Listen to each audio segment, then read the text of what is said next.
Hello, everyone, and welcome to Answer the Call. Just me this week. Big week, obviously, but Croncy had a bigger week. He had the birth of his first child. I talked to him. Everybody's healthy. Everybody's doing okay. Everyone's recovering. And I even spoke to him yesterday, and everything's good. And he was watching Citizencon. He is now officially a space dad. So congratulations, Croncy. That's how we'll start the show out. And obviously we're missing him today. I had the opportunity to bring on a co-host.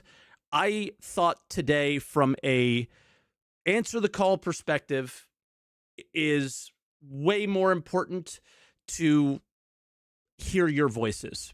The old school, this is and was the answer the call for many, many years before Croncy came around and improved it greatly. But I think, after Citizencon, the core of the show is your voices, not necessarily ours. So I'm going to do a very quick monologue about my Citizencon experience. It was fantastic. I was blown away, first off, by the amount of people that showed up. I think I told, somebody was like, oh, you're going to get a ton of viewers. And I said, no, it'll probably be like 1,500 at the max. And we had that before the live stream even started. It was wild. There was, I think, 2,600 or something like that. People showed up to watch me and Level Cap, converse and talk about the Citizencon live stream, and it was fantastic. It was super fun. For the most part, like, nobody needed to get banned. Everybody was like super chill. It was not a lot of trolling. I think Level Cap had more trolls in his channel than I had in mine, which is mind blowing. And it was a great time. We really enjoyed it. I think overall the messaging of Citizencon was good. Hey, we're still working towards 1.0. That's why we're hammering Nick's out right to you right away, even though it's not finished. Amazing looking Planet Tech, which, again, amazing looking. Will it translate into an amazing experience for game? It will, you can only stare at the trees for so long. Instancing, very polarizing topic. I think it's going to come out a lot in today's show. I'm not going to harp on it too much, but I do think instancing is important to give good experiences in places like ASD, the main story quest, Siege of Orison, like certain things that just don't work without being like a dungeon. Instancing is great. If they overuse it or implement it in a crappy way, it's not going to be good, right? Some of the ships look really cool. Unfortunately, my account is borked in some way. I can't get to my cart to use store credit on anything. Don't know what's going on there, so I have not flown any of the new ships yet. I can't speak on them. But I can speak on the Shiv. The Shiv had every opportunity to be the first ship that they delivered as only in game. I understand how ridiculous that is to say when Squadron 42 isn't out. They need money, all sorts of stuff like that. So obviously they're not going to sell ships only in the game, but that is exactly what that ship feels like, gives the vibe of, is that it's this thing that you get from this guy in the game. It's not a thing that you get from this guy in a game, but also go on the website and buy if you want, right? So that was like a smack in the face. Crafting going to tech preview very soon. It also potentially sounds like it's going to tech preview with engineering. That took me a little bit more time to absorb and understand kind of what they're going for. It's the crafting I think they're showing us is like, you're plopped into a survival experience and you need to be able to craft things on the go. But crafting in a survival game just appears out of nowhere, I guess, and they don't want to do that. So, like, I craft a gun on my character. I'm not necessarily doing it on a bench sometimes, right? Or a bow and arrow, right? You craft a bow and arrow, it just appears. Excuse me. I don't want to do that. Or they don't want to do that. I don't really care, right? But so they're bringing this like crafting bench that you can bring around with you, and it's all very small scale stuff. So I get it. I get it, and I guess that's fine. Hey, YouTube chat, can you tell me if you're seeing weird artifacting? I just saw some weird stuff, but I don't know if it's just on the preview for me, or were you also seeing that? There's not much I could do if it's happening, but just curious if we're seeing the same things. You did? Okay. Not sure why that's happening, but fingers crossed it doesn't keep happening. All right. The other stuff, Nyx and the instance missions and all that stuff sound good. What am I missing? Ships, Nyx, the sewer content. That was supposed to be at Area 18. It's fine to be at Nyx. I just do come back to places like Area 18, Levski, New Babbage, Orison. I guess Siege of Orison is Orison. Oh yeah, Nutcracker. That is Hathor, but in a different way.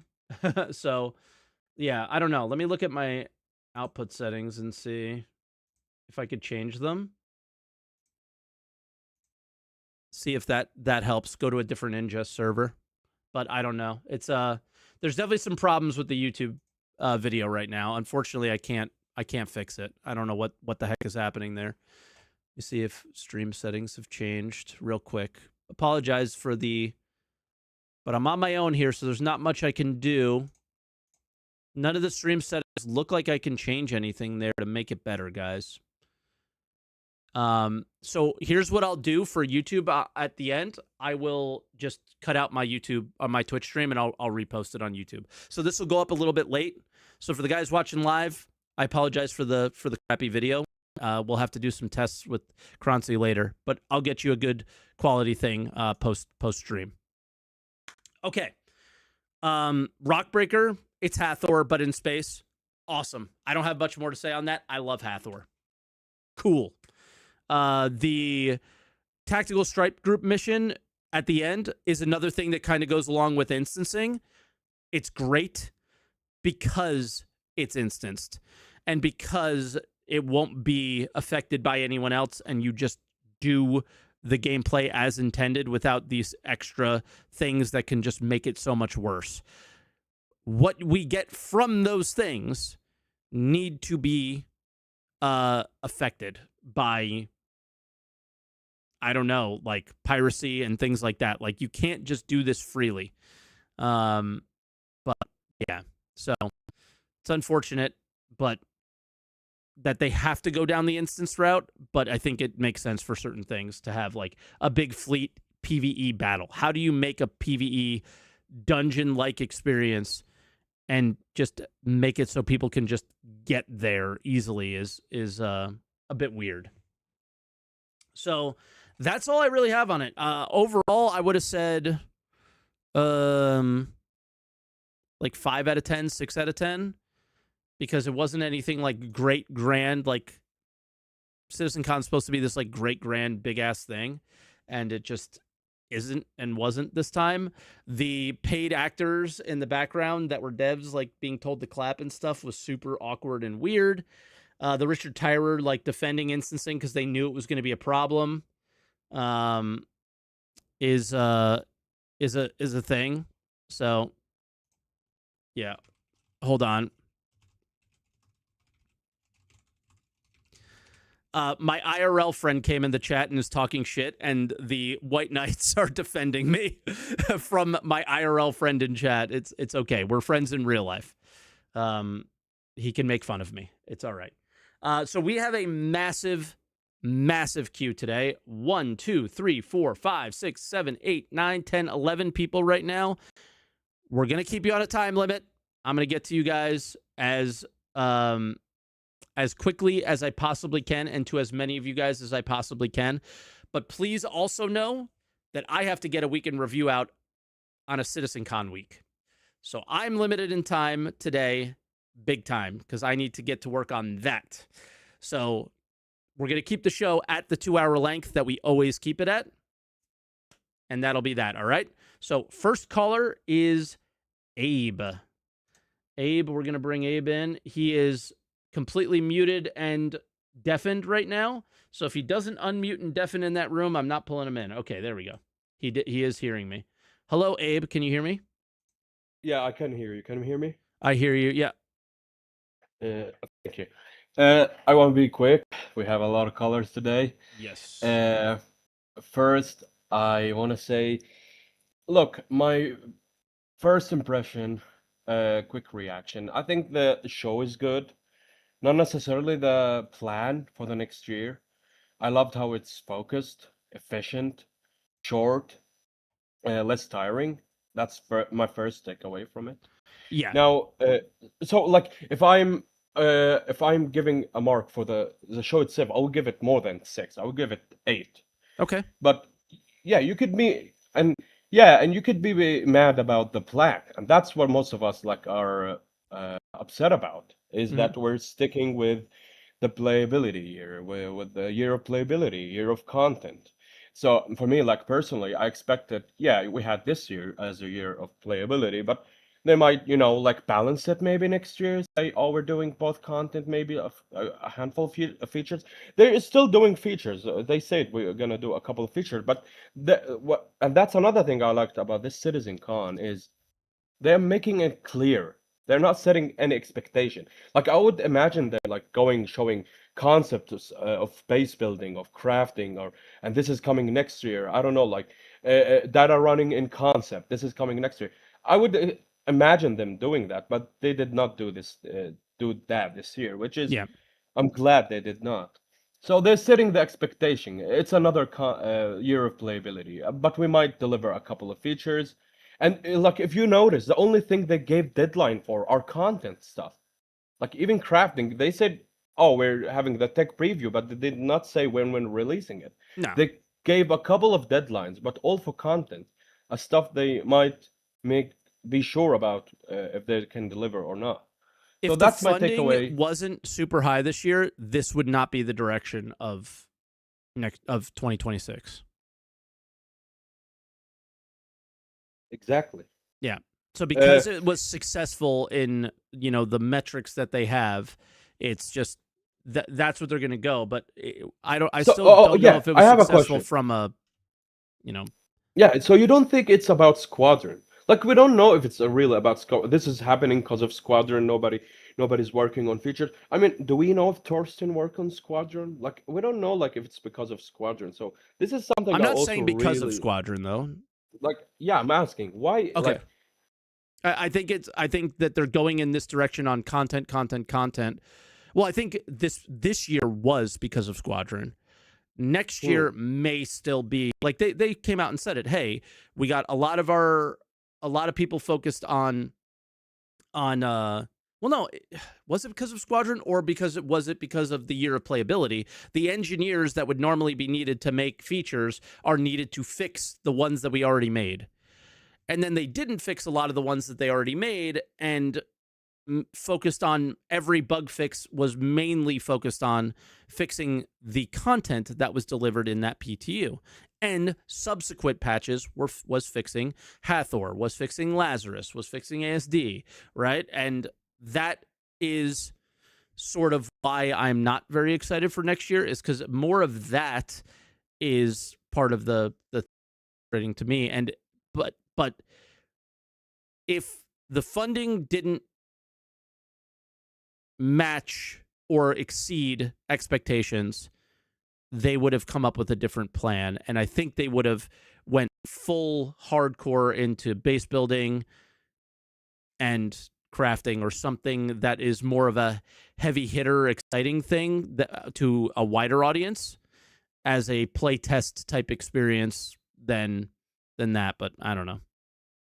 Doesn't matter. It's the year we're getting, and I may not enjoy it that much, but some of you guys might, and clearly many of you guys are, and that's fine. I don't know. Did I answer? Are you there, Abe? Abe? He's unmuted. Abe going once. Abe going twice. He fell asleep. Yeah, I guess. Um, I'll dump him, I guess. I don't know what to do in that situation. Sorry, Abe. I guess his internet went out. Oh, he literally like left the caller dump too. Okay, I'm confused. That was weird. All right, our next caller is PC 101 though. PC, can you hear me? Okay, I don't know what just happened on that last call, but all right. Welcome. All right. So what do you want to Hey, how talk you doing? about? I'm good. Right. So my bar for the Citizencon was like really low because, and I think you can kind of see that it's mainly there's no features per se. It was all mainly mission content stuff for the players to do. And I think they got to the end of that 2 hours and realized, oh crap, we actually haven't shown anything that we're working towards 1.0. And I Yeah. think they had to shoe in the Richard Tyler thing because it did put it over 2 hours and it didn't really match the tone or the theme of it. Yeah. And It was like reactive to what already was said. yeah, and I think a lot of the community, if you watch their stream on Twitch when he was on, it was walls of resident sleepers. Mine I too. don't think I don't was think anyone wild. believes anything he's saying. I felt like a Chris Roberts moment. Like, dude, feels like damage control. We don't believe a single word you're talking about. Yeah. Yeah. True. I was like, holy, my chat was going crazy with the like, this is boring, Z's, and just stop. I just rewatched it. It wasn't that bad. I think it was bad in the context of like it had been a long day. You've already said this stuff, and yeah, the whole year of stability glazing part, which I skipped over, I guess, made it a little bit easier to consume because it was like, all right, you know, you're like they're talking to an audience that is past us. Like they don't really play the game. They're checking out, hey, is Star Citizen good? And wanted to see things like that. And so they're speaking to those people, not us. So it was like, all right, you know, get back to us kind of thing for people who would be watching in a, you know, a watch party or whatever, right? Like somebody who would call into a show like this is watching the game a little closer than those people. I feel a lot of people wanted to see updates on stuff coming in the next 12 months that we got from previous CitizenCon, and there was like none of that.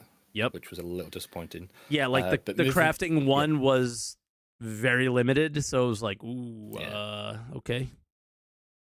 Like, where's quantum boosting? We're still dealing with a really bad quantum system at the moment. Yep. But moving on to the first mission content, I don't know what they called it, one where the Polaris is docked to the station and you go in to it and it has those guys in the new armor. This to me just seems like it's going to be another contested zone because it's the same facility. If you watch it, you can see side by side the center room in Ruin Station is in that. You can just see it. I think this is going to be another contested zone, and I think I'm a little concerned because they have done nothing with the current contested zone. They haven't switched out the loot, changed any rewards, and I think it's because they've done that, it's not dead, but it's died a lot compared to what it was at the beginning. And I feel this is just going to be another thing that's going to die. If they don't fix the doors in contested zones and don't update the rewards in them, I think that's why it died. It's like everybody knows it can be exploited. The rewards are not good. You know, a couple tweaker components that you can't lose. I mean, technically can't lose. I've lost them quite a few times now from just randomly dropping guns for the stupidest reasons ever. But outside of that, it's not very repeatable once you get the items that are there, right? And a contested zone should be very repeatable. And that's something that it's like, I would have loved for them to say, we're going back to contested zones and we're, you know, like screw Siege of Orson in some ways. And like, but that's my preference. I love contested zones. So, yeah. Talk about Siege of Orson and instancing. I remember from the beginning, I remember you saying that this would be amazing if it was instant. So I got so much shit for that too, by the way. So much shit. Even from Elliot. Elliot was like, we don't do that. Oh yeah? What about now, buddy? You do now. One of the issues I kind of see coming is the game still has a fundamental problem with NPC spawning, and that was a big issue with like the lieutenants not spawning, Yep. NPCs not spawning in walls, and they used that as other facilities around Crusader to add to the mission system, and they removed that as well because of that same issue. So I think we're still going to be very problematic. Yeah. And Um, unless they fix NPC spawning, it's going to be incredibly problematic. And I don't think it's necessarily a server thing, no, right? So, it's been from the beginning. It's been an yep. issue. The planet stuff? I think Nyx is going to be really empty. One of the planets is concept art, so we just saw pictures. So that's not coming. The one with the graphic engine, which looked amazing, I don't see that coming before we get the Genesis, and I think Genesis probably requires Vulcan, which we still don't have. So I'm expecting Nyx to be incredibly empty. Yeah. Yeah. It probably will. Um, you mean empty of players or empty of Or just content? locations. I think, yeah, Yeah. it's just going to be a belt. I don't imagine there'll be any planets or anything like that. I'm curious how player wise it will feel because there are less POIs, but Yeah, I do wonder, like, if player count too. yeah, what's the station called? The big one. Delamar? Yeah, I kind of worried that that's going to become like a PvP, just ball of just I think it'll have craziness. an armistice zone. You reckon in space and arms? Maybe not. I don't know. Yeah, Uh, good point. I don't know. like I don't, because you've got all those hulks. That was another thing. The tractor beaming with a hand tractor beam off the hull sea into the cargo wall. What's to stop somebody just coming and stealing your cargo? Because at the moment you can't do that because you're not allowed to use a tractor beam. Been saying that. Been saying that. I think it's one of the worst choices to have the Hull C do stuff like that and not have it be like an. Again, Eve Online, you go to a station, you have a shield around you, like they can knock you off of it, but that's kind of like the limit of it. So I don't know, man. Yeah. And then the last one was towards trading. If I craft something, I would like to go sell that to a vendor, but we can't really sell ship components to vendors because the whole claiming your ship. So like the market, the economy team has set the buy prices so incredibly low. And I like, are they going to resolve that for crafting? Like, can I craft a cool gun and sell it to a vendor for profit? I hope not. Well, you just want it all player. Yeah. I'm that I won't I'm gonna die on that hill. I will live and die with that aspect of this game. I will play this game or I will not play this game based Oh off yeah, of they that need a market decision. for that. Yeah. Yeah, All I right, mean, I'll be but still that's for me like I can't get off of that hill. That's just where I'll be. yeah. And the last thing I just remembered, I was disappointed that we're not getting the Area 18 thing, the Mm-hmm. sewer basement, and You are. that's not You're just happening. getting it in Nyx. Yeah, but Area 18 is needed enough. The Area 18s are dead. There's nothing there. There's all these. There's not a single mission on Area 18, and it's Yeah. been in the game for how many years? Also, what happened to distribution centers? That's a whole basement section. That was supposed to be a big, huge thing with raids. There's going to be multiple people there at the same time doing lots of different missions, and the DCs have turned into the forgotten child. Yeah, I don't know. Also, I don't know what happened to the scene. I just changed it midstream and it's completely I fucking think I just broken. bored Croncy. Okay. Wonder what All right, happened I'll leave there. it there while you But fix that bit. yeah. GG. GG, man. And I'll see you in game. All right. 100%. Thank you. Catch you up. All right. So that was PC. Let's bring in space. And if any mods are here that can help me deal with the sheer amount of people that are waiting. I have no idea what order people came in. I'm just throwing them in the order in which I see them at the moment, and I'll do my best and try to get to everybody. Space Monkey, can you hear me?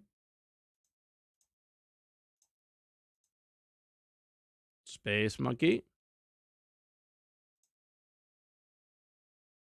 you're muted. Space Monkey going once. There he is. Unmuted. Let's see. Now? Hello? I hear you now. I hear you now. Hello. Okay, now. Good. Okay. Double mute microphone and Discord. Nice. I would start with the pro things. I would say Genesis looked sick, or at least the planets looked pretty sick. I like that they mentioned the refueling missions. So they're actually working on some dead content or dead ships and give them some purpose, or give them at least some missions. Even though I would like to, I don't know, work on the general refueling and fueling and fuel consumption stuff. But hey, at least something. Yeah. And I like that they mentioned like roles and scenarios for ships, because this is something I talked of, I don't know, months ago. Saying and It's like, doing are very different, though. And if the true. At role least, is just doing random NPC missions, is that enough of a yeah, but role, right? Like people when yeah, they dream about their Starfarer, they dream about refueling other players usually. When they have the true. repairing ship, they usually dream about repairing some other players and helping them out. Same with the medics and all the other supporting stuff. And nothing they said told me that that was what they were doing. True. Sorry to well, burst that let's see. bubble, but No, there's not a bubble. It's just like, okay, they have it at least in mind, and I hear the word. If what they do is more important, but at least you hear some confirmation in some direction. Yeah. And also like the when they mentioned hauling missions, that you can run into a PvE encounter. So depending on how bad it is or how difficult it is, that you're forced Yeah. to have some escort, which is also great, because we never had that so far. The We did. cons, Believe it or not, we had it a long time ago, but it was random. It wasn't just on hauling missions. yeah, But it was not attached to a mission. The It was player like, interdictions, but they mhm. NPC interdictions or whatever, but they were pretty. The NPCs were usually T-posed inside their ships, dead, not really responding to the fact that they interdicted you. And yeah, hopefully it comes back in a good state. Since I don't know if the master mode change will affect, or should it affect the mantis stuff. It would be pretty effective if you run into an NPC group and they have a mantis and you can't change into nav mode to fly away. It's like, oh fuck, I really need escort then. Yeah, that they were in the. It would happen before, even with NPCs, where if there was a mantis in the area, it forced you into nav and you had to kill the mantis. So that But that will happen. In the old version, you could just fly straight out of there. Yeah, you could fly faster than them. You can't anymore. Exactly. Yeah. What I don't like is, to the first point of the process, you can't play the biomes. It just look good, and then I mean, I remembered like going into Pyro the first time and looking around the planets and then visiting some of them. Have you ever been to one of the moons of Pyro 5? I have not, because Yeah. there's no need for it. Oh no, they're really good mining spot. Okay, besides mining, yeah. But there's no other reason than mining to go there. There's no missions there. There's no good trading opportunities there. Everything is on Pyro 4, as far as I remember, when you would do some good trading runs. It's a bit sad. There's so much unused space, but yeah, let's see how Nyx will turn out. You can technically play these biomes when you're building your bases, right? Like that's when you like look outside and.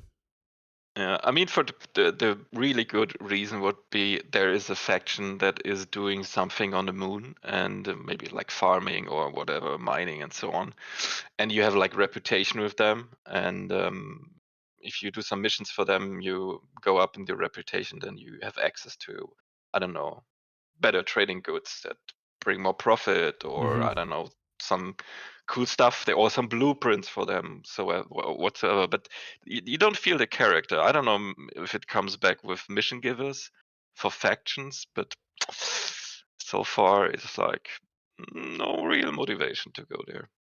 And then the big thing is, where was all the gameplay? I was like, A lot of people where's said that, hacking? but Where's... I see what you mean by hacking and stuff. Because I was like, oh, they said a bunch of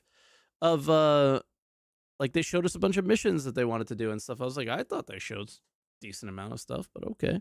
Yeah, I mean, it looks like it will be the next year of content, and no, I don't see any acceleration of gameplay development, gameplay mechanics. It's just that was my big gripe on that whole thing. It's like, and also, yeah, no progression with factions. Like I said, there was nothing there for the people who looked for that, especially with that year, which was basically a drought for ISC content. Yeah. And it's like, I had hopes that Citizencon would catch up a bit and show a bit more, and so some advances in base building, but nothing there, not even radar and scanning. It was like, what is happening there? I didn't even think of that part. Like, I am incredibly surprised that radar and scanning was not included. Yep. Because it's such like a important thing, you would think, but if it wasn't important enough to show at CitizenCon, is it not impactful? Is it not a fun system? I don't know. DJ said we saw it last year. Where did we see it last year? Some there in some panels there were some mentions of it, how it could work, or was it the year before? Can't remember.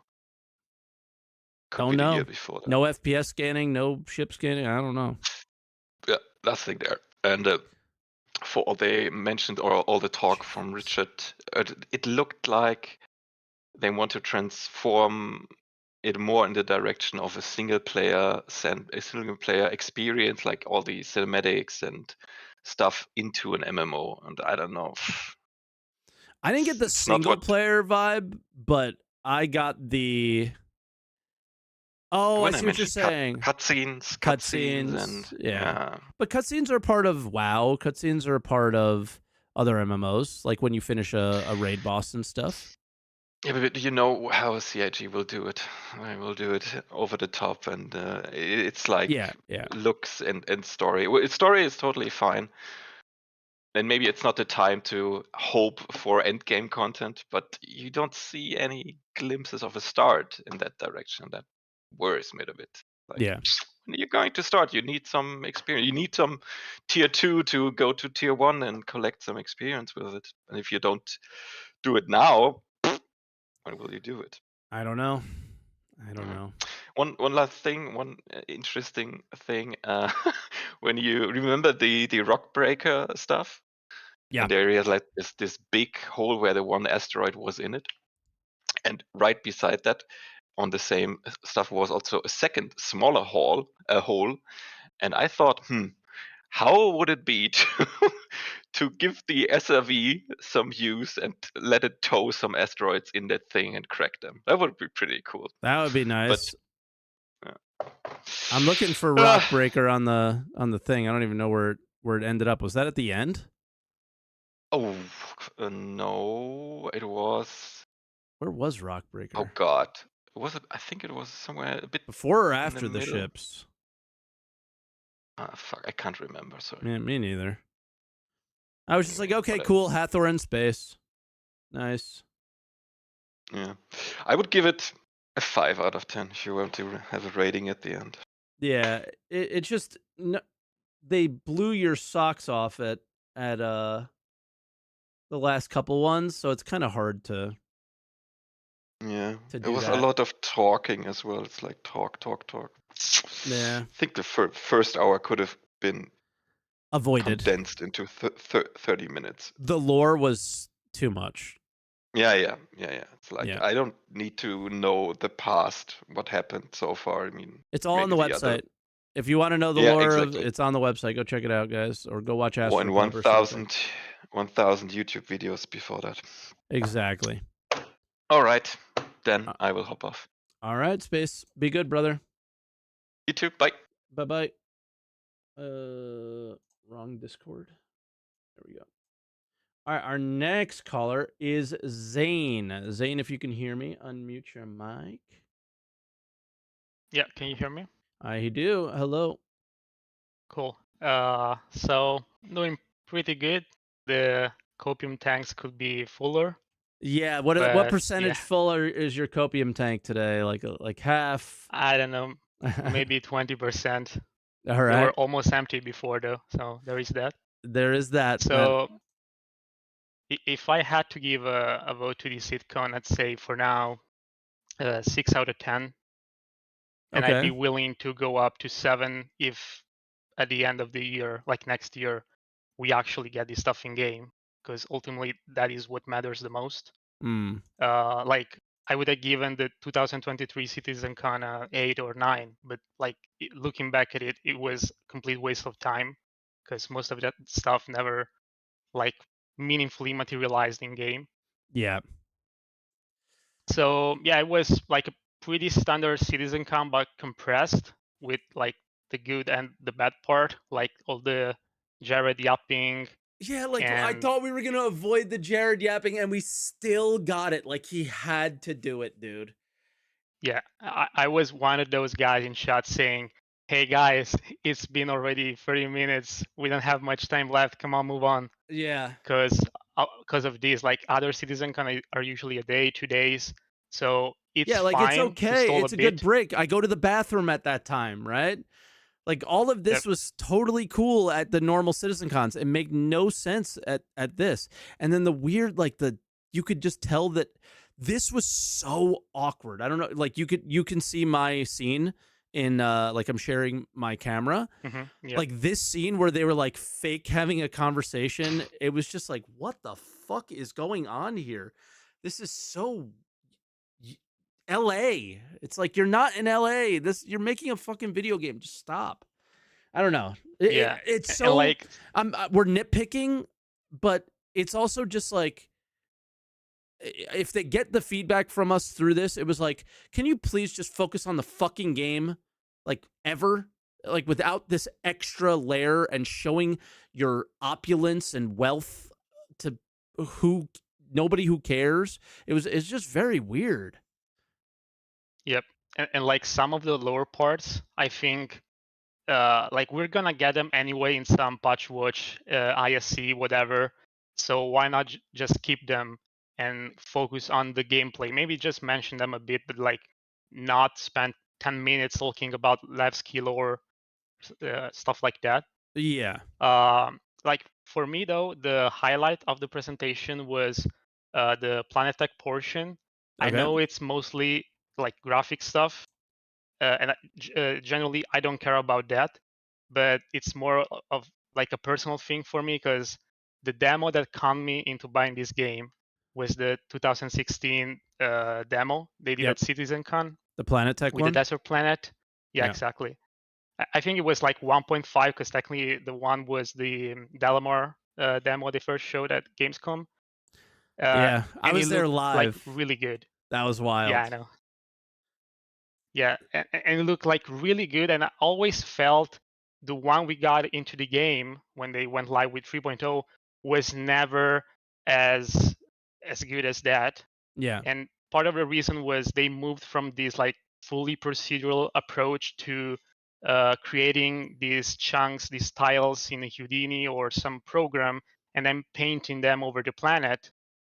Which is fine, but it breaks at some scale, as they also say in the presentation, because like from orbit, you can't really do large scale features on the planet like huge craters or mountain ranges.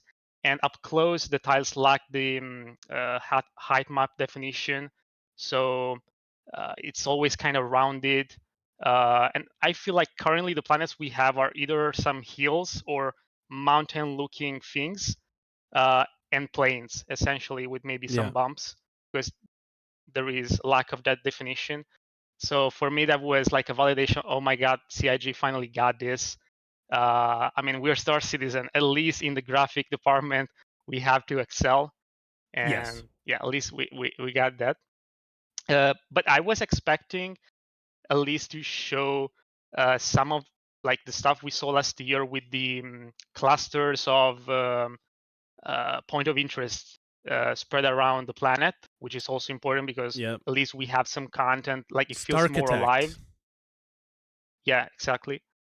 But we'll see. Maybe it's coming in for like later iterations. But yeah, I'm looking forward to the new planets.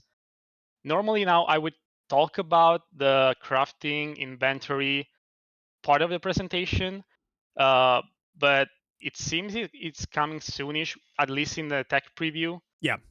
So there will be better occasions to get into that topic once also we have more like When it's in our information, we hands. can try it. Yeah. And so there is less speculation on our side. But the only thing I'd say about that is I really hope once it is in game, they will realize that we need some form of player trading. Because let's say I build some crazy armor with like 2000 whatever quality, right? What am I gonna do with it? Of course, some people are gonna use it, but like, am I just gonna sell it to an NPC and it's gonna say, okay, you have this multiplier because it's high quality, and so like the sell price is higher? That would be kind of boring. That's when I If quit. Like yeah, that's like if that's all we do all day, I can't see myself playing this game. No way in hell. it'd be such a waste. That's the thing, right? Yeah. Because we have all the scale, the tech, whatever, and we're missing out on these basic quote unquote stuff that other games have done, and they could do it too, but for some reason they're just focused on something else and don't realize how much potential it could unlock. It feels like when ego. CR, It feels like ego. I don't know, Like maybe I can make the best game ever, and we don't need you to help us. Like in that way. Like it's weird. It's like we can do an economy better than anyone else. No, you can't. Like your idea no, for you economy, can there's even no make it a chance good it's better. economy. Yeah, there's no way their ideas for economy are better than the ones that are already out there. There's just no way. They have not. They have at least have not done a good enough job convincing me. Right. So Yeah, I I mean, don't know. the economy over the last year has barely improved at all. Yeah. And when you read in the monthly reports, the economy section is always like 2 lines, and it doesn't say much. Like, oh, we increase the price of this item, we decrease the price of that other stuff. Like, And it it's doesn't more feel like impactful. balancing. Yeah, but even when they do it, it's like I don't notice that as an impact on me at all. Meanwhile, missions are just spewing out money, like that meme of the guy going like this and money's coming out of the thing. It's like, no. So yeah, I don't know. So all this stuff is cool that they show, but if it doesn't link in with a sensible economy and player to player experience, like what are we doing? I don't know. the thing I really like to talk about, if I still have some more time left, Yep. Is just quickly because I feel it is a hot topic, and like we're not gonna see it soonish as these other stuff, is the instancing part. Yeah. So I feel like we're pretty much on the like same length when it comes to this after watching today's React and your opinion on it. Mm-hmm. So what I think about instancing, it is cool. We should have it in game. Many of the content they've added this year would have been much better, and it seems like it was designed with instancing in mind, like ASD. The CZs, when I first saw them at Citizencon last year, I thought they were gonna be instanced because I it's would like deal the with perfect... a loading screen to get into a CZ to ensure that I actually had a logical amount of people really to compete even against. Need to. Because like you go into the airlock thing, so maybe while it's cycling, right, it could put you into that instance. So like for this stuff, I think it will improve what we have and unlock many new potential mission types and content into the game. But I'm a little bit concerned with how it might develop over time, And I say this because I got some weird vibes going around due to how they talk about it at Citizencon, how much like time they spent like calming the player base and getting us to like warming us for the idea that instancing is gonna be maybe a more important aspect that we and they thought initially. Yeah. And I say this because, like, first of all, they put a lot of effort into it. I'd say, like, I don't know, 10% maybe of the presentation was somewhat related to instancing, Sure. Maybe more. which they didn't do last year, even though they talk about instancing with the dungeons in our corp and deep space fleet battles and such. Mm-hmm. So and what I feel like is this year they started realizing the limits of their tech, even with server meshing, and that there is an increasing need for more instant content. And they needed to prepare us to this idea.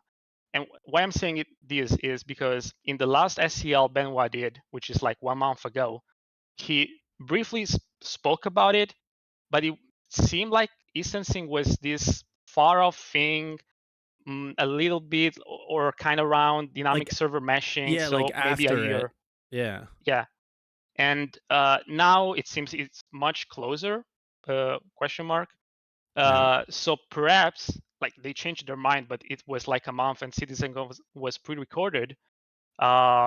Maybe he got an order from Jared to just glance over it. We're gonna handle this as Citizencon in the right way. And I'm just concerned it might creep.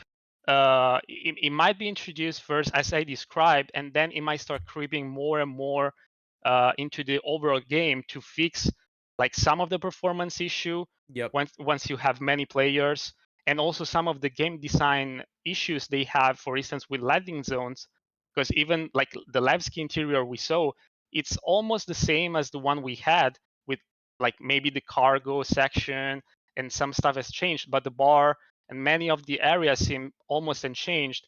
So once you have many players, you have problems with terminals, with angers. So who knows? Maybe they'll also use instancing in those cases.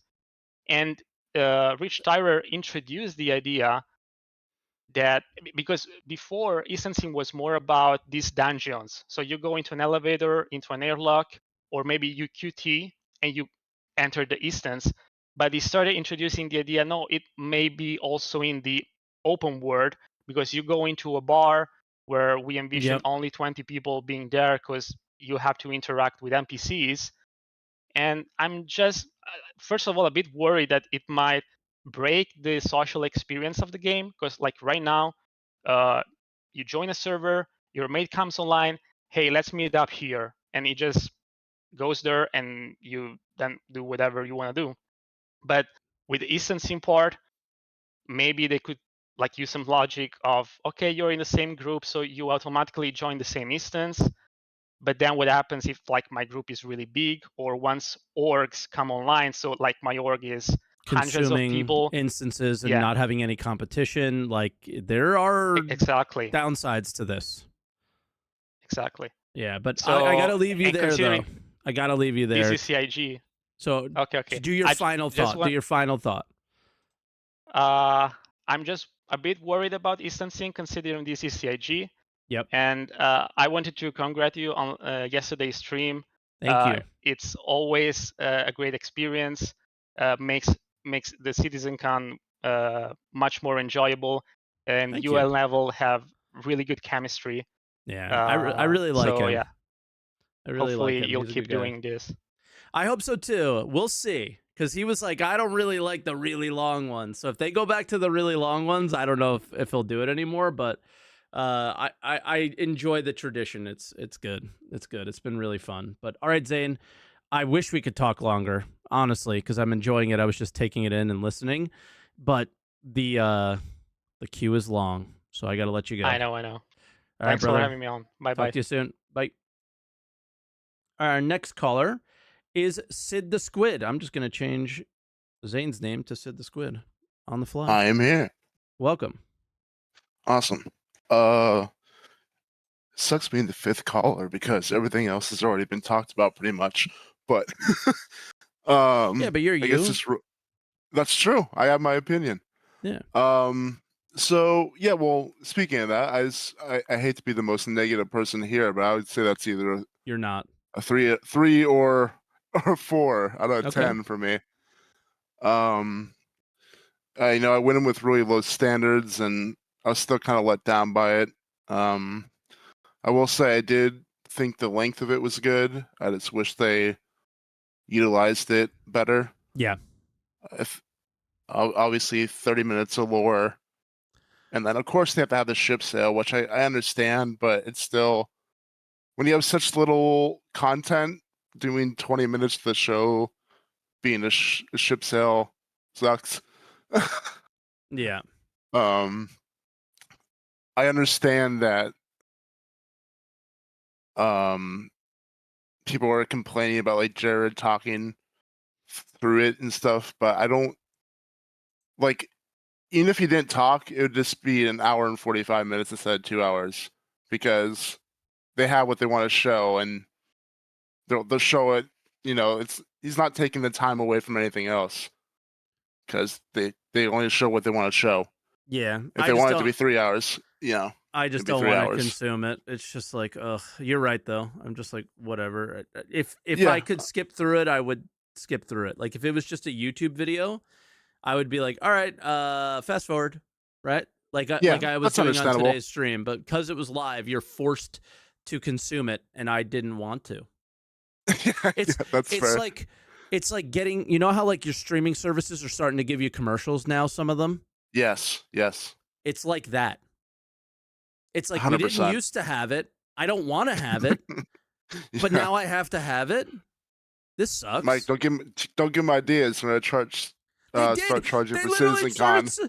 Well, no, they can't. They already tried that and it didn't go well for them. They'll give you the ad free version if you pay them $8 a month more. They were trying to sell merch and trying to sell Citizens packages. They tried. No, that's true. You maybe pay $8 more, they'll skip past the Jared parts for you. It's part of the subscriber perk.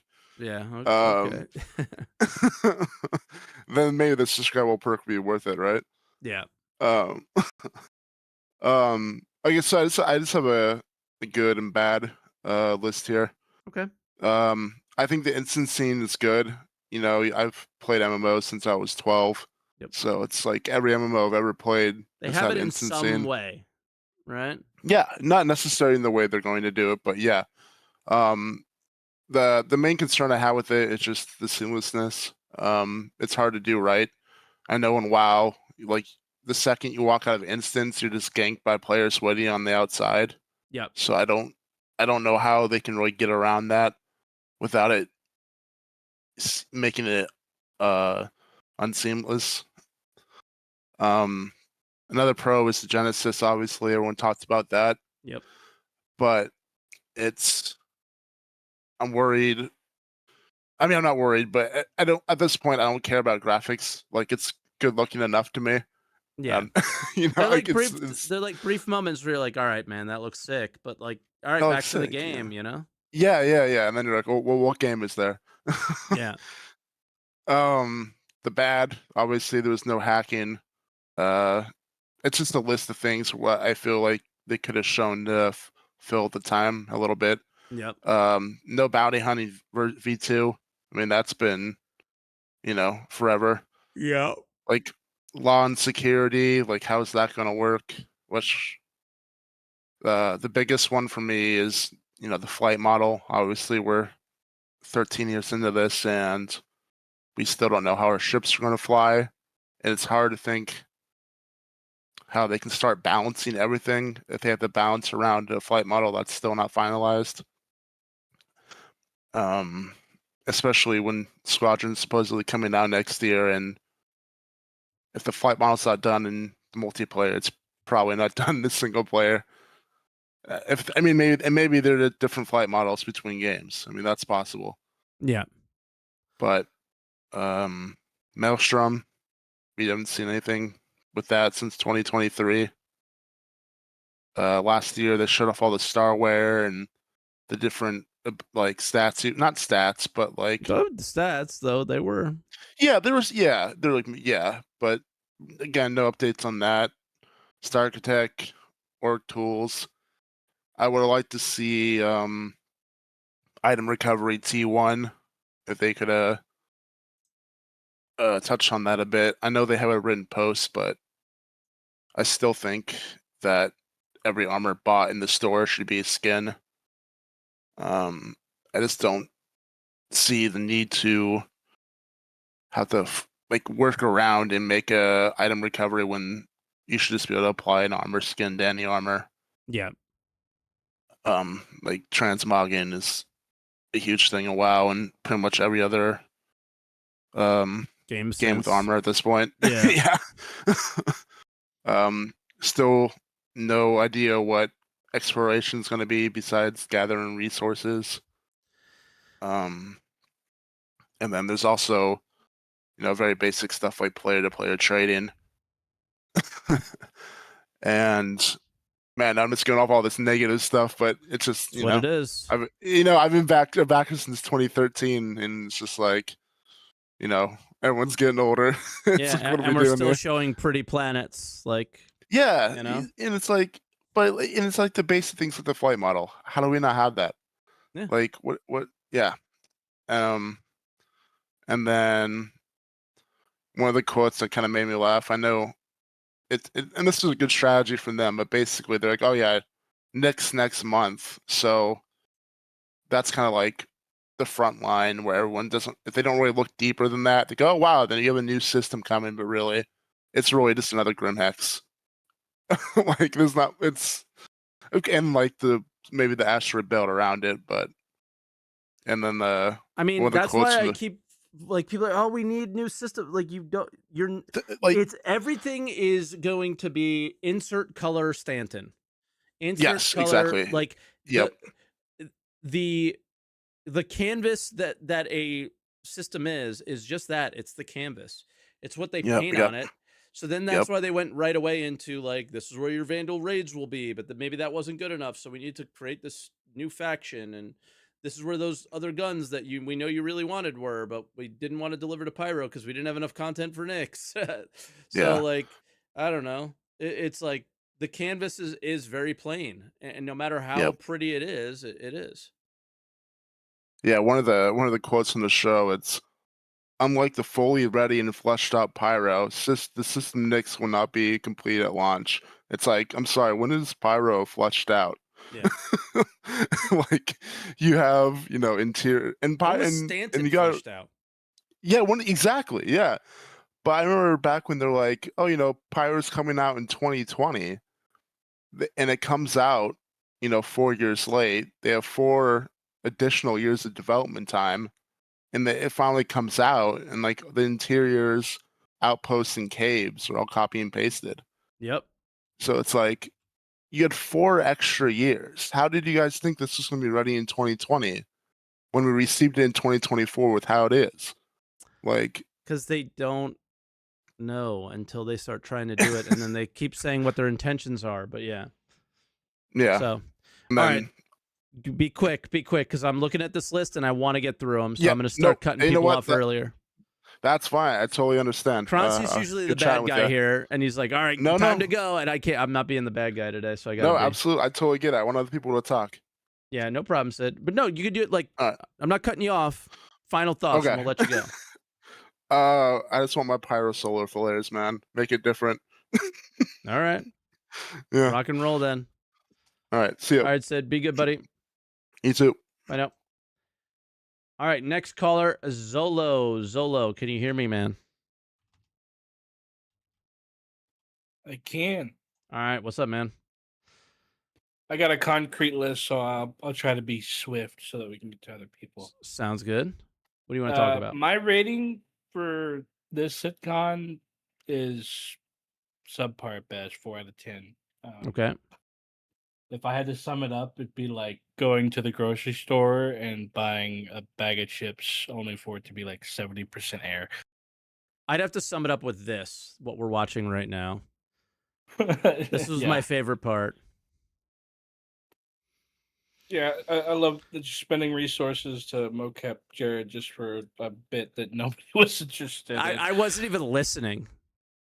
I don't even know what was said at this point and what happened. I just ignored it completely. I had to come in late, so luckily while I was catching up, I could just skip over all of the Jared bits. Yeah. So lucky for me. I was very surprised when CR came out and said Nick's coming next month, but That was sick. Yeah. I'm sure it's we'll see if it gets delayed or not. I mean, it took them 3 patches to get a turret into the PTU, so I don't know if we'll see it next month or not for sure. Oh, you'll see next, but it just won't work or there'll be some problems, but you'll see it. Yeah. You know what I'm most looking forward to? What's that? The color of the jump point change. Like the jump point color? Yeah, like as you you mean like go blue through? to yellow? And, Yeah. I mean blue yeah. to orange. Or That's I my imagine it'd be level of like excitement. a bluish green, if I had to guess. That's but kind of what it looked like. I'll get you to your list. I'm keeping you from your list. Yeah. I'm distracting you. So crafting is the next thing on my list. Right. I just don't see how it'll be useful. I mean, we'll get to test it, but I don't see how it'll be useful until we get stuff like the I think it's player useful for training them. terminals. Yeah, just useful for them for testing. For metrics, they were talking about metrics. Stuff Yep. like that. But I mean, like, we'll get to play with it. I guess that'll be enough for us in the interim. But it's a precursor to base building, and that's my end goal personally. That's the only thing I really care about at the moment. Yep. Truthfully.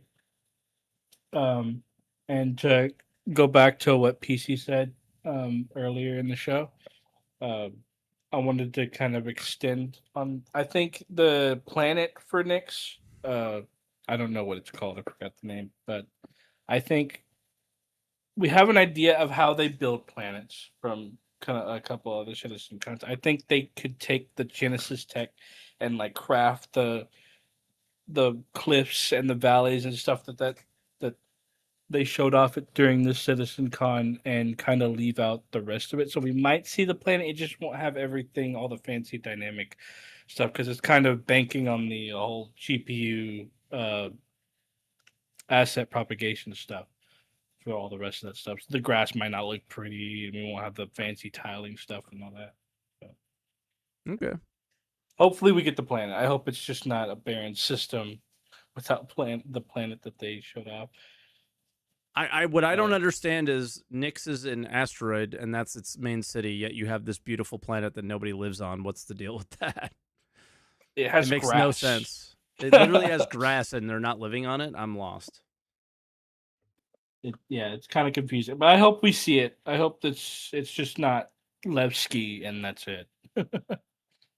And then the Nyx version of the Air in Halo. Okay. You keep talking. I'm sorry. I'm reading text from my mom about my grandfather. Oh.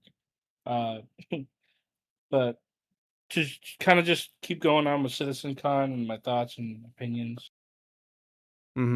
I think CIG's just kind of like they keep missing the core principles of an MMO every time they get a chance to kind of add like really engaging player driven dynamic content. They kind of completely miss the mark and kind of Frankenstein it to this like cinematic catered like hard coded thing bespoke like take the worm for example, the bespoke location and all that. Like I agree with you, it should have been dynamic. You should have been able to encounter these things in a sandbox way out in the world, just randomly, like unexpectedly, and it would have been a lot. But it doesn't even really seem that difficult to do. I mean, they could be kind of like the ASD facilities where there's like 120 spots on the planet, and it just varies if you randomly run into these spots. Eventually, we'd get them out, but like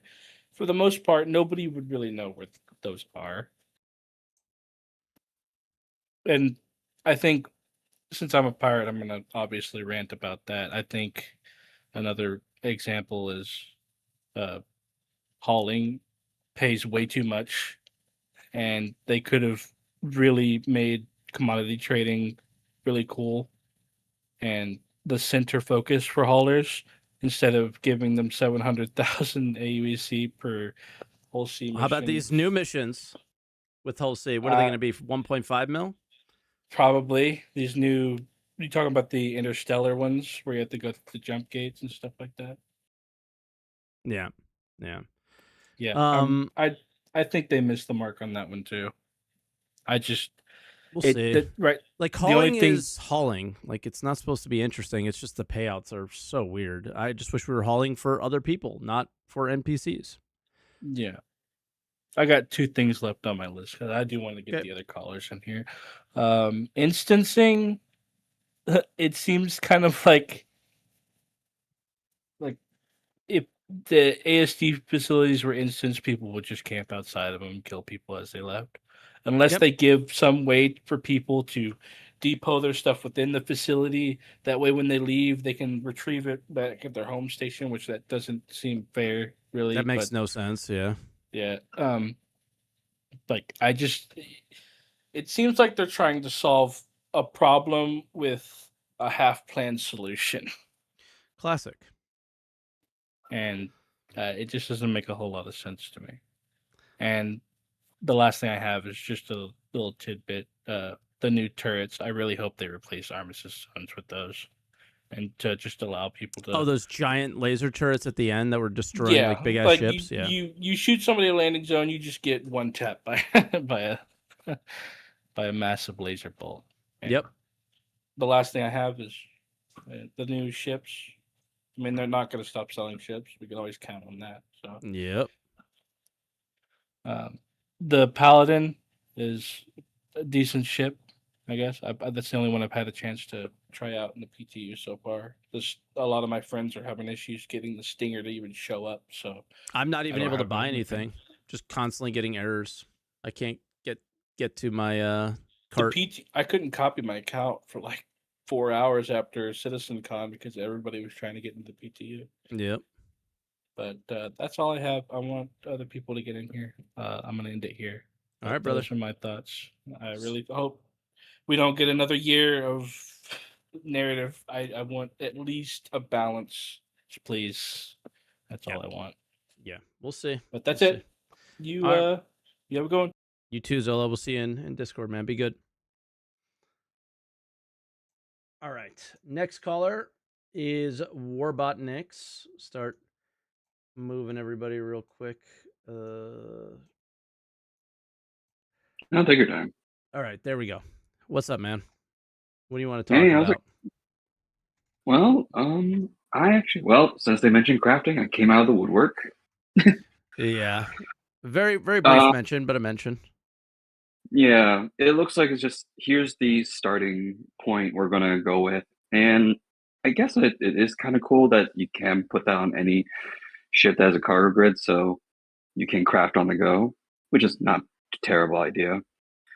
I was actually at the bar Citizen yesterday, and guess who was just literally just eating pizza behind me, and we had like the longest conversations.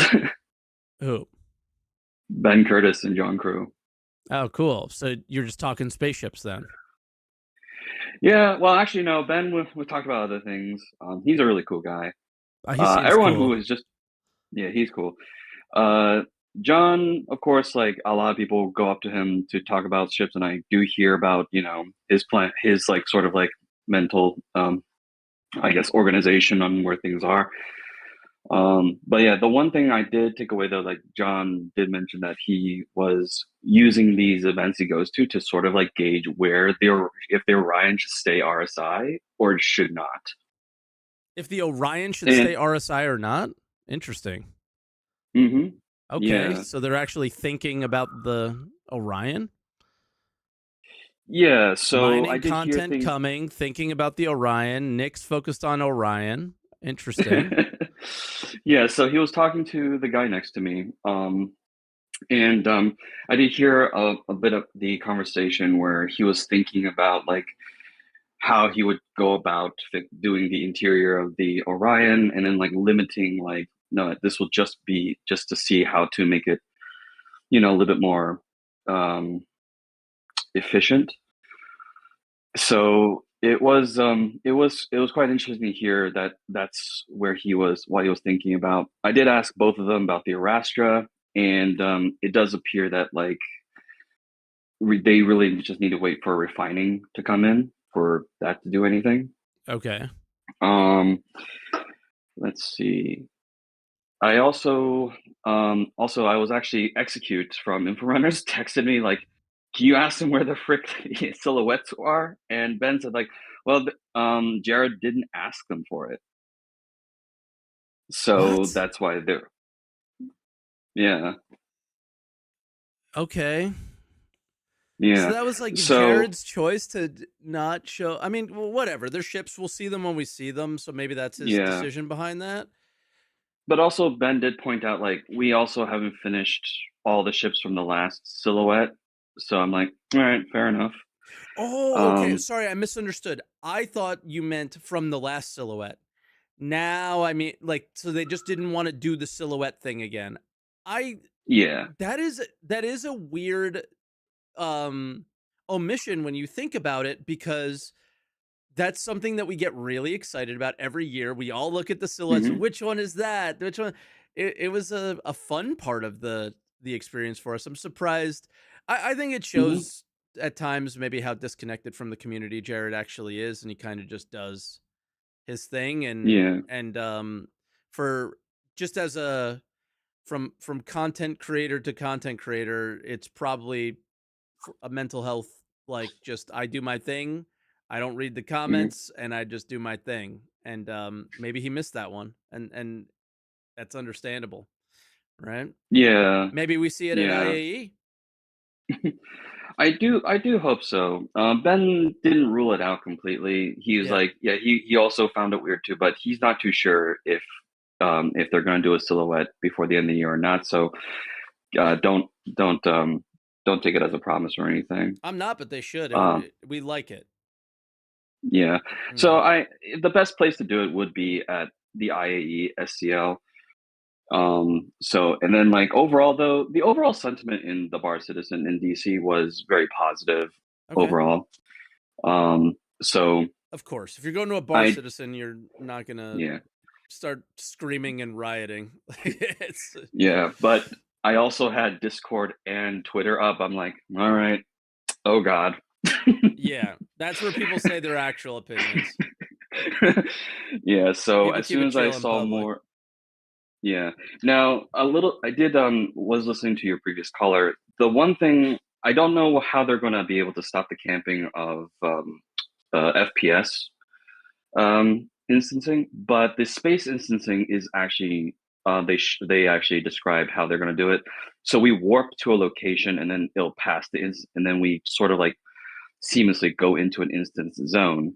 Yeah. So that's very difficult to follow, like if you were like a pirate or a ganker. So you would need to. You mean like open world FPS stuff? Yeah, instance FPS. So basically, yeah, that would be the hard part, like a Hathor or whatever. But they just wouldn't do it that way. The instance would be used with like an elevator or something like that when getting to a location, I would guess. No, but for the space battle instance part of it, though. Yeah, but you said something about FPS being difficult, and it's like, I don't think it's that difficult if they just, keep it inside. So yeah, but what about when you come out though? Like then you die. Like that's where the risk is, I guess. Yeah, so you would just need to log out right out of the safe zone. Or fight. Like right in the safe zone. Or fight. Yeah, or that too. Or fight your way out. Yeah. This like logging out, and it's Yeah. I don't know. So yeah, so that's overall like what I and we talked about other things, so that was non-SC related, so it was really cool. So yeah. But overall though, if I were to give a rating really quick, I would say, yeah, personally for me, I'm gonna give it a 6 out of 10. A lot of things I was kind of hoping to see at least at least a bit of detail or an update. We're not there. Of course, Yep. base building was omitted. Genesis, of course, is everybody's highlight. I have to say, yay, pretty. It's New Zealand. Then I do like that there's going to be a third system, because at least now there's alternative routes to get to certain places that you want to go. Now with crafting starting to come into testing, I do hope to like just start going to Nyx and just start mining and gathering stuff and trying to tinker what they have with blueprints as I gather them in Stanton and Pyro. Yeah. So yeah. Honestly, the ship part honestly it felt short to me, so I didn't feel that it dragged on, but I did look at the timer like, okay, it did take quite a bit of time. So I was disappointed in that. But I guess because they didn't have a silhouette and didn't go into like full detail of like their plans for ships, because they already outlined it for the last 2 years, so I don't see why they should anyway. But other than that, there's just a lot of things missing I wish they could have shown. Yeah. And the Jared stuff, I was like, all right, bathroom break. Yeah, I wish I could have gone on a bathroom break at that time, but we never knew when they were coming back. Like, my wife kept coming in and saying, "Are you good?" And I'm like, I don't think I want to eat and drink during this because I got to stay on top of it. So I was like, yeah, I'm good. And I just ate and drank after. But yeah, I'm with you on most of the stuff, of course. And it's just, I think I think them leaving certain things out might be almost better in the long term when we get to have it. You experience it for the first time without this. They spoiled a lot, right? I'm glad they didn't spoil everything. Is basically how I look at it. That's actually one thing I have a huge criticism about. Thanks for reminding me. I want to discover the story when I get there, not the full synopsis given to me right through a video. Yep. Because part of the MMO is like you're moving to the next area, you discover the story there, get wowed, but now I just feel like, oh, you spoiled this entire ending. I don't feel like watching the movie. Yeah, it was weird. Yeah. Like, imagine not doing story well in your game already and then just spoiling it instead of after maybe doing the video. So, like, in case you didn't understand, because we're still in alpha, this is what happened. I was like, oh, okay. But no, beforehand, I found that to be weird. But yeah. So, alrighty then. Well, I will head out then. I just thought I'd pass on the information I got from Bar Citizen. Appreciate that. Right. Yeah, man. Appreciate it. That's awesome. All right. Catch you later. All right. Take care. Bye, Warbot. All right. Next up is Treesend. Treesend, can you hear me? Yeah, sorry. I just had to mute the stream. Of course. How you doing? Pretty good. Yeah. How you going? Good.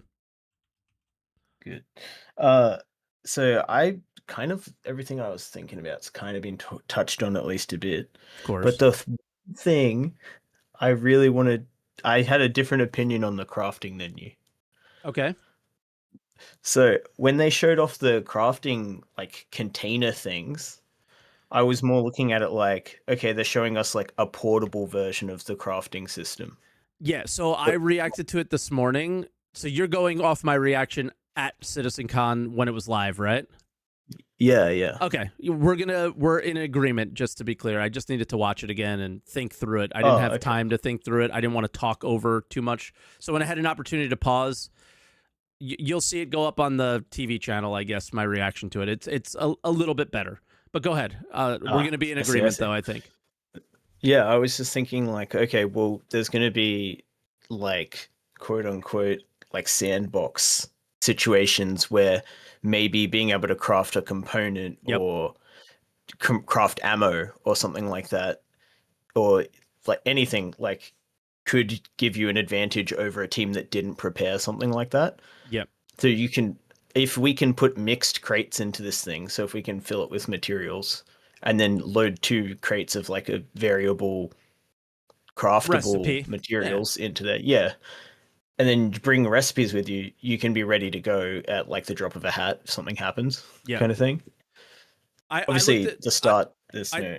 I took it a slightly different, like you're going of the how would it be in Star Citizen approach, and when I started thinking through it, I looked at it to like how do you compare this to other game experiences, and it's very much the survival elements of crafting before you get your big base going is like, yeah, you kind of craft on the go on your character. You kind of craft your first clothing, your first armor, your first weapons on the go when in a survival game. So it like kind of made sense at that point after I thought about it a little bit more. You know, you're crafting That's your also band-aids great, on your yeah. character, right? So like those things make sense to be on the go. And now they bit their own themselves in the foot a little bit is now there's no need for a small crafting ship, which is kind of cool as well. No, that's a good thing. Yeah, that's a they great don't thing. need that because That's a I can great just thing. chuck that into my Corsair, and Every now ship I'm is- living out of my Corsair. You know what I Exactly. mean? Or Every my Connie ship or whatever. is like a mobile Yeah. crafter now, but Yeah, a limited one. there's no future if like every single thing has to be its own ship. You don't Yeah. have you're not gonna have 20 of your friends following around to just do anything. So Yeah. that sucks. So that gives us the sandbox thing. The solo experience matters too. Yeah, it also helps with the solo experience, I guess. Yeah. Yeah. Take longer, but you can still do it. Yeah. That's the why other my thing initial was- reactions versus the later ones when I have time to think. Usually that's why like people he's so nice on Week in Review. It's because I had a week to think about it. Yeah. Yeah, you can't filter as much when you're live. Yeah. Yeah.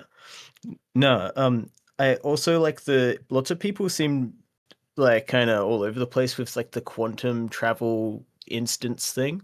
Yeah. I thought.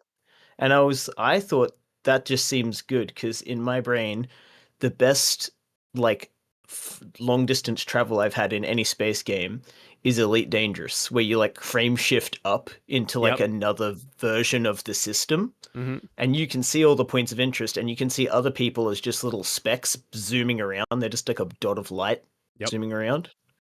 And like if I if I circle around the planet and zip past them, I can like bring them out. Like I can interdict them like that. Yeah.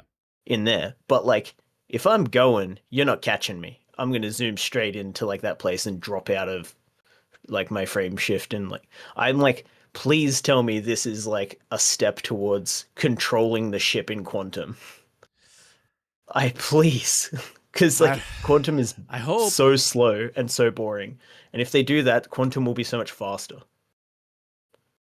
Because they're not going to make you like sit there and like, you know, put in a straight line. They're going to make you fly around the sun, like come into the planet, and then it just appears in front of you, you know? Yeah, I've wanted the frameship drive experience way more than the current quantum drive one that we have. Like I played very limited time with Elite, but that was like wow, this is something if I could pull it over to Star Citizen, I would do it in a heartbeat. It's just dead air, like, you know? Yeah, more manual, and like other people inside the ship can walk around, but like the pilot being the pilot, pretty awesome. Sim, give us sim. You know what I mean? Sure. Yeah, like I was pretty happy with their like showing off the capital ships fighting alongside like the little ships, and they got to go in first and stuff. At least they're thinking about like how is this gonna work? Yeah. You know what I mean? This is like a test bed for like squad tactics or something. I feel like hopefully, like but like in ships. So I kind of like that. Obviously, they're bringing in a completely busted system. It's like first they brought in busted Pyro, they're bringing in busted Nyx, and the planet makes no sense because why is it like pristine, beautiful planet, and they're living in this like shithole? I have no idea. It's so weird. There's just a bunch of cunts living in there. Like they don't understand. It's like, no, we hate nature. Yeah. I don't know. Unless we're gonna get there and it's freezing. I don't know. Maybe it's like, and they love nature, so they don't want to mess it up. Yeah, maybe. Like I'm hoping that it turns out like it looks great, but the environment will destroy you. Like if you don't have the right suit. The Like, lore it's that's just, being like, said in the chat is Terraformed bad the or something. the planet got terraformed recently. Okay, Yeah. sure it did. Yeah, but like maybe it's like freezing cold, but it, like plants can grow, but it's like it's too cold for us. So I don't know. Do something. Yeah, Acidic maybe- air or something. Yeah, maybe not breathable atmosphere I don't know. for us. That's still a station doesn't have breathable atmosphere unless we put it there. You know. True. Still True. stupid. I would live on the Yeah. planet over the station any day, but that's me. Yeah, exactly. Yeah, and so that just annoyed me. But yeah, the planets are super improved if they make it drivable. Like I just let me drive around. Where though? There's nowhere to That drive seems to. good. Yeah, Where the there's fuck no are you gonna point of drive? interest. That's the only problem. There Unless are, there's, but like, they're not mining close enough sites to each other. Yeah, I don't You're know. gonna Maybe drive for 6 hours to get to the next outpost. well, if the rocks are clustered together, like if I find some, maybe I can come back and mine it again. You know what I mean? But it just depends what they do with the actual things you want to get. I think So yeah. their idea of vehicles is very much what they showed last year of like you're going to drive your vehicle around your base. there, see, we told you they'd be useful. And Oh, it's like, no. yeah, that's what I think, man. Just racing around my base. Yep. But now you could do Oh, like okay. Daymar Rally better with this, which is I'm seeing in chat. So yeah. But you got anything else before we let you go? Because we are coming up. I just wanted to touch on the ships that they put into the game very quickly. Sure. So, like, they put in that the Valkyrie looking thing. What's that called? Paladin or something? Paladin, yeah. Yeah, and like that looks like it's set up. It's got like looks like it has roller coaster ship. It's like massive waste of space inside that thing, but like whatever, it's cool. Yeah. The roller coaster like stinger. The Shiv. What the hell? It's like so cool looking on the outside. They got this skin for it that's like flower petals. It's like, oh, that's like actually awesome. None of the skins on the store, like if you look at the moment, they're all garbage. They're shit. Like Okay. let me just use those patterns and color it myself. But you go in there and there's like no components. Aren't we getting ready for like engineering? Like what? Why are you releasing a ship? There's like no. Where are the components in the Shiv? There's like I can't see anywhere where you get the components. Am I crazy? First, fix later. You're not. You're not at all. The back of it is like just a blank box with panels falling off the wall, and like there's no access at all. And it's like it's longer than the Cutlass. It's got those two wings at the back are slightly wider than the Cutlass. It's taller than the Cutlass, less cargo, and it's like 2 meters per second faster or some shit. I was like, it's cool. But And where's my I like the quantum remote drive? turret. Yeah, it's weird. Yeah. And then the fact that it's basically just the same shields as the Cutlass as well. It's just like, okay. It's a cool Cutlass variant, I guess. Dumb. It's It's a bit cool. more It's so cool maneuverable. looking though. It is so cool Yeah. looking. Oh, don't get me wrong. I bought that thing. I'm just complaining that they didn't put components in it. Yeah. Other than that, it's sick. It's Yeah, fun. I like my bucket. It was definitely an odd choice for sure. But Yeah, the bucket is classic. Anyway, Okay. that's all. All right, Teresa, we'll let you go, man. But yeah, Thanks. that is that's something that I am very confused by. Just make the ships right. I don't know. But no, we do everything half. So very weird. All right. Shark Bite is next. I'm doing my best here, guys. I hope to get to all of you. We will see. Sorry, Anime Avatar is last. That's the rules. All right. Shark, what do you got for me today? Hey, how's it going, Mike? I'm good. So I guess since I have a lot of notes, but we're limited on time, I'm gonna try and rapid fire this, and then you can pick out of the things that I say if you want to talk about specific things. Does that work for you? Yes. Okay. So first of all, I want to say content 9, presentation 6.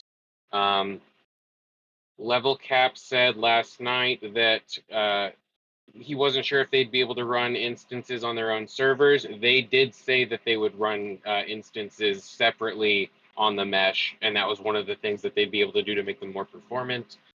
They also did say the depths is still coming in ArcCorp. Okay. And then having NPC missions for Starfarers and medics means that people will be out and prepared for those missions, which means players who need medics or refueling will be more likely to get beacons answered. As far as responding to player feedback, especially with like the poor sales choices or communications choices they've made, that's the time to be worried about player feedback, not when you're making game design decisions.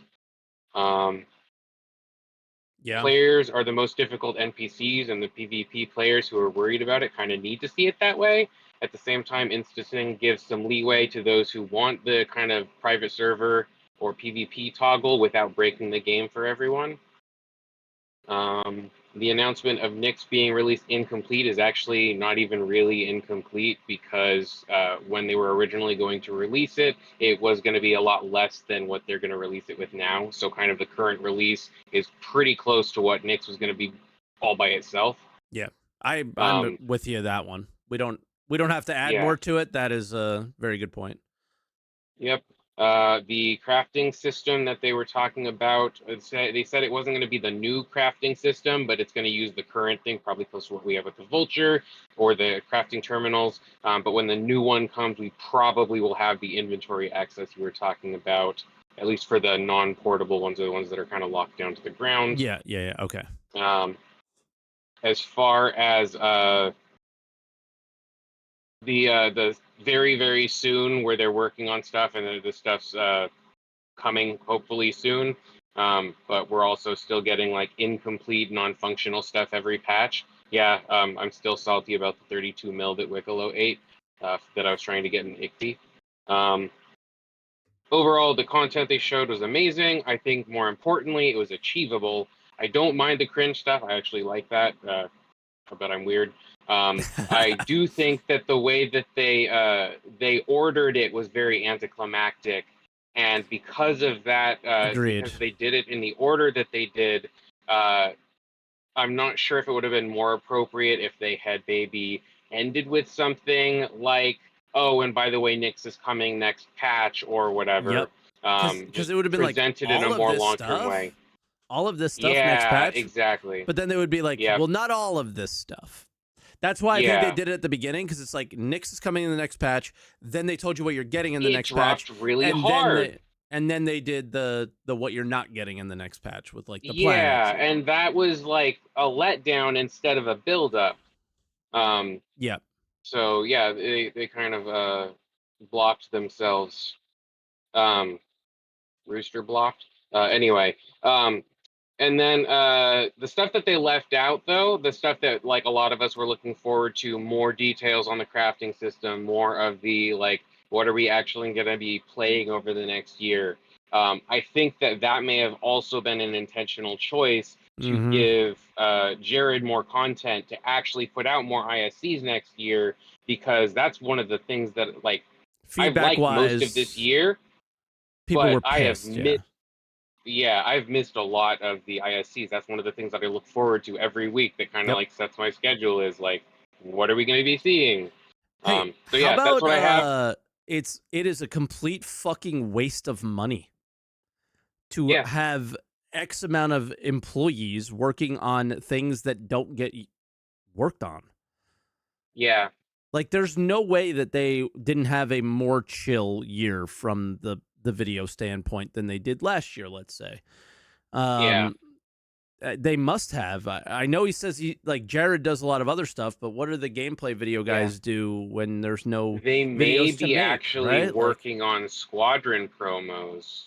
Yeah, hopefully they're keeping them busy and keeping them working. I'm not saying anybody should be fired. Fuck that. I would never do that ever. It's just, well, they have some amazing gameplay capture people. Yeah, what we're saying is more of you guys, because we love what you do. Yeah, exactly. Yeah. And I guess the last thing was it was really cool to get my mask. 'Cause I spent like 150 hours on it. Featured on the Star Citizen That was you thingy. top right? Yep.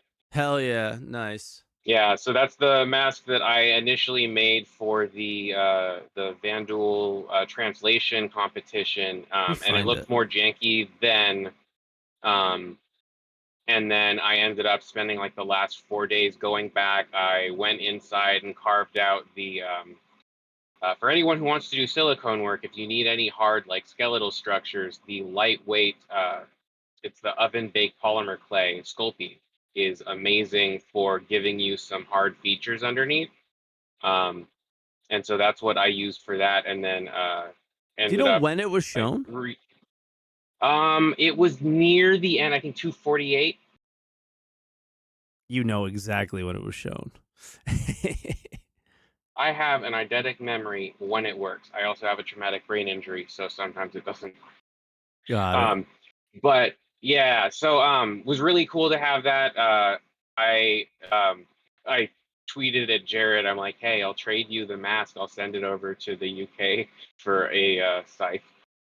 Probably not going to happen, but like Yeah. that's a ship that I'm probably never going to have, and it's one of my dream ships. It's not because it's worth a bunch; it's because I really like the Vandal ships. It There was was a not little talk show. 248. I don't. Oh, it wasn't? Okay, it may be somewhere around there, but there was there was a talk show going on upstairs from the San Jose Bar Citizen. And so I went up there, and for the first little bit of it, I role played the Vanduul being upset at Asperia for using the old models and making Vanduul tech look ancient and bad, and how we were going to have a lawsuit against them. But Vanduul lawsuits are less law and more kill. So Yeah, that are was there fun. Vandal lawyers? I think they're just the people flying the glaives, the hunters or whatever. They're hunters. Yeah, that's their lawyers. Makes But sense. yep. All right. Yeah. Oh Had yeah, a now I blast. see your icon. I Was never noticed it. I didn't look at any of the like who the people were. yeah, they were really small up there. I think it may have been a little bit better if they'd like flashed through them one at a time, but I get why they just did it kind of fast. Yeah. Had a blast. It was kind of funny because Jared started trying to read the names. He's like, I don't have my glasses. Yep. But he did say to Sean Trey, he's like, we need that scanned in game. Yeah, like DJ Knight's here. So, I didn't even notice that.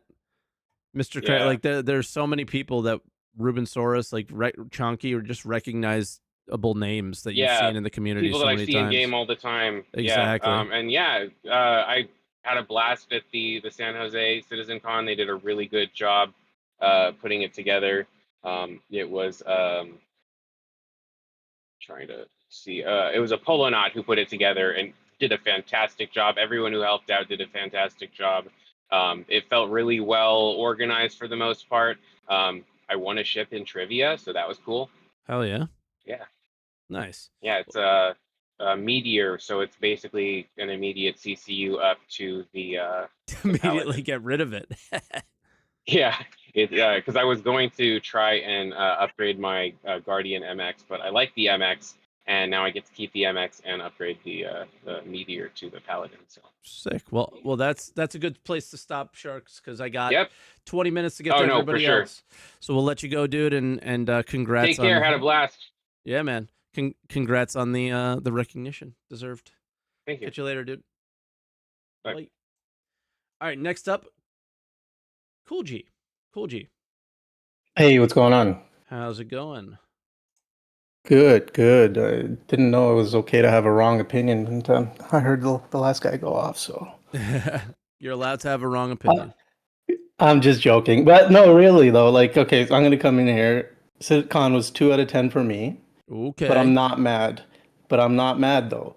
I just can't believe the people that are saying it's a 7 or a 9 when you compare it to last year and you call it Sitcon. Like, it wasn't a Sitcon. It was just an IC. It was Citizencon Direct. Yeah, no, again, whatever. You can call it whatever you want, but to call it a Sitcon and then have the year prior, which was a whole spectacle, like, you can't really compare the two. And then the other thing I want to, from presentation standpoint, I give it 9 out of 10 because I think the spectacles and the overabundance of spending on shit that isn't the video game, I'm not for. I hate that shit. You post a good, like, what? Okay, what did more? you said a 9 out of 10? Is that what you just said? From presentation wise, like, Okay. just hear me out. What Hear me about out. Jared? Stop. Hear me out. Jared is always a very low out of 10 for me. But the hear me out here from the idea standpoint, not the actual. Like, I would rather a Star Citizen Direct than any in-person one ever. The biggest impact that any Citizencon has ever had is the 2 videos that were made, or maybe 3 or 4. It is always the Squadron 42 trailer and the Star Engine trailer. Those had more of an impact on Star Citizen than any Citizencon, any ISC, anything. But for the general public, though, right? Not for actual. That's all that followers matters. Sure, but no, not really, because it's not a game yet. So yeah, you have to kind of cater to the people that are backing it to get it to that point, right? But anyways, and that's like I said, I'm not mad and stuff like that. I gave it a 2 out of 10 comparing it to the year prior. I'm not upset with it though. Like I said, they showed a lot of restraint when they could have just built hype, and I think you're right. The budget is so good this year that they didn't need to go to that level to build the hype, right? Like they can leave a little bit of the mystery for us for next year. But again, to my point, Jared is bad. I actually was so upset every time he came on. Like, again, everything here has been pre-recorded for this entire presentation. Usually you have a sit-in when, they're going to set up the stage or some actors need to move in and out. Like something needs to happen on stage and you got to go and divert and have a little bit of off-screen time, right? Like everything here is pre-recorded. Even if you want to transition between segments, it could have been a lot shorter. And I couldn't stand every time, he was there. Especially, also, they started with 30-minute snooze. I'm mad. Okay, I knew it. They also started with 30-minute snooze. 30 minutes of lore. Come on. Right after they say Terra coming, come on. Yeah. Okay, so then moving on to the next point. Like I said before, the budget was good, so they kept the hype low. Even with the ship talk, there's no new concept. They're not trying to sell us anything beyond, the ships that are flyable now, which I can commend, right? Because there's no promises or whatever. Well, you sure, but that might end up happening. They might cash out still, but they could have done it twice, I guess I could say, right? Also, and a point that nobody's talking about, John Crew literally ended the ship talk segment saying it's going to be very expansive. And he tweaked his eyebrow as he said expanse. So I don't know if nobody caught up on it or maybe I'm overlooking into it. Take a look. Go back to the segment and take a look. He says expansive. And he says it as its own word, essentially. So that's a big tell for next year, I think. I think they were hinting a lot of different things. They just weren't showing it, right? Yeah. Moving on to the big space battle thing that they moved on towards the end of the show. What stood out to me the most, again, I loved all of it. I love the mining station too, that whole aspect of it. I'm a big mining guy. The tunnel run that they showed. Didn't the jump point tunnel get nerfed because Space Dads couldn't do it? I don't know if it was used ever to be hard. way harder. No, it used to be way harder from what I understand. There was a bug one time where if you hit the side at all, you didn't get through it, but it was never hard. It just shortened it was in longer. Length. Yeah, it was way twistier, and it was way twistier. Okay. And I'm pretty sure you used to go through it faster as well. That doesn't mean it was hard. It just meant that it was more annoying. Okay, point being, what they showed looked, I get it, it's cinematic or whatever, right? But if they're going to do it, these same Space Dads are going to try to do it, and then I don't think it's going to happen. I think it's going to get changed up pretty significantly or become too easy or whatever the case is. I think the concept is really cool. I can't wait to try it myself. I'm hoping we have social tools in place by then. I'm hoping we have a whole bunch of systems set up to support the content that needs to happen. But I'm really looking forward to a lot of the content that they showed. Again, 2 out of 10 sitcom, but they showed some really promising things, right? Yeah, you're not mad. Not mad. He's not mad. Yeah, not mad at all. I'm a Okay. realist, right? Like I said, I'm comparing it to the previous year. And then the next thing was instancing. I'm just going to say to the community to get over it. We need a game, and instances will help us get there. So, really not a big deal. You know, can't wait for it. And the other thing is, again, irregardless of what they show us, development's always constant. If they show us more, doesn't mean they're going to deliver more. It just means, you know, where we're going to get is what we're going to get. So the fact that they showed us less this time, I'm hoping we get more than what was shown. And like Yogi said earlier, this, I don't know, maybe a month ago, they want to develop these features free of the criticism of the public. So I think they're looking for more of those focus tests to happen next year. So, like I said, you know, I feel I wish they didn't call it a sitcon. I guess you couldn't not have one, but I am glad they took the direction that they did, keeping the devs working. I could have done without the entire Jared segments, and yeah, that's pretty much all I had. Okay, you're glad, not mad. No, yeah, no, it's going to be a good year. Yeah, it will be. It will be. I feel sorry for the content creators, honestly, because it's going to be horrible. It's going to be fucking yeah, horrible. You're on the two sides of the fence, right? Because you want more content to, you know, the new hype stuff, the you know, the ships or whatever, or the new features. Yeah. And then you're not getting it. So yeah, it's gonna be rough.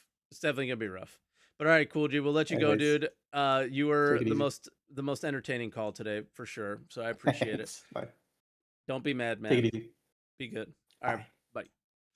All right, our next caller is Miles or Pepper Walrus. What's up, dude? Oh. Let me just mute real quick. All right. The eyebrow thing is pure cope, by the way. I haven't seen it before. I'm just gonna call it out. I'm gonna call it green every chat and say it's cope. PvP in the callers list. PvP in the callers list. Let's go. No instances here, bitches. But for me, I'm gonna go the other direction. I'm gonna give it a 6.5 out of 10. Okay. Purely because it felt like stuff we will actually get in the next 12 months. Versus the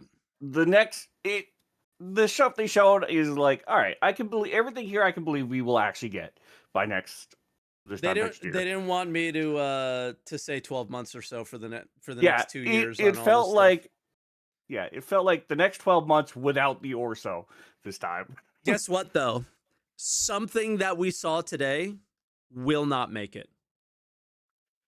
It always happens. Which one? I don't know. I'm sure it will. Which? Oh yeah. Something will be missed. Something Planet will Tech is the not thing I make think it would probably be my guess. No, Planet Tech has to make it. That is a. I mean, yeah. That's if they're going to be focusing on building Nyx, then yeah. I mean, one of the mission types or something will probably not, like maybe that last mission will be completely different. The tactical one, yeah. Yeah, the trench run shit, like that you said, is probably not gonna be what you saw, right? Yeah, I mean, I would hope there'd be variety of them, so hopefully it'll be mixed up. But also with like going into like the spoiling of those things, it felt like the events they did show are basically just like one Hathor that we're gonna get. So I'm pretty sure we're gonna get more of those. It felt, but this also kind of confirmed what I back in the prediction show where I said that they're not going to be releasing anything that's going to risk stability. They're going to be releasing things in a way that at least until Squadron is done and the release cycle is just cooled off, it's going to be like this for a while. It's going to be tough. And they can't slip back on the performance at this point. Yeah. So, the Van Duel are really cool. However, I did notice they didn't show any in FPS, so I'm hoping they're holding that back for an exciting reveal of some kind. Because it's like the Mauler fight will be really cool. That's something different. But unless the like Van Duel fly in very different ways than any of the other AI, it's going to be just more ship combat with them. Yeah. So I'm hoping to see them in FPS. The Nutcracker, as I've just been calling it the Nutcracker rather than Rockcracker, but I like the concept. I'm hoping eventually it will evolve to where you find the rocks out and they don't just sit there and respawn. I'm guessing. I'm hoping you have to you find it out And then you either tow it there or you sell the location to one if they actually make markers work. How badass And would it be to find a that'd huge be fucking exploration. rock and bring it to that place and crack it? That would be so Yeah. sick. And it gives people surveying, like, the Yeah. exploration gameplay, like, hey, I found a geode, Yeah. who wants it? I do respect the, like, we think people like Hathor, let's do another version of it. We think people like X, let's do, contested zones. Let's maybe do something like that in Nyx as well.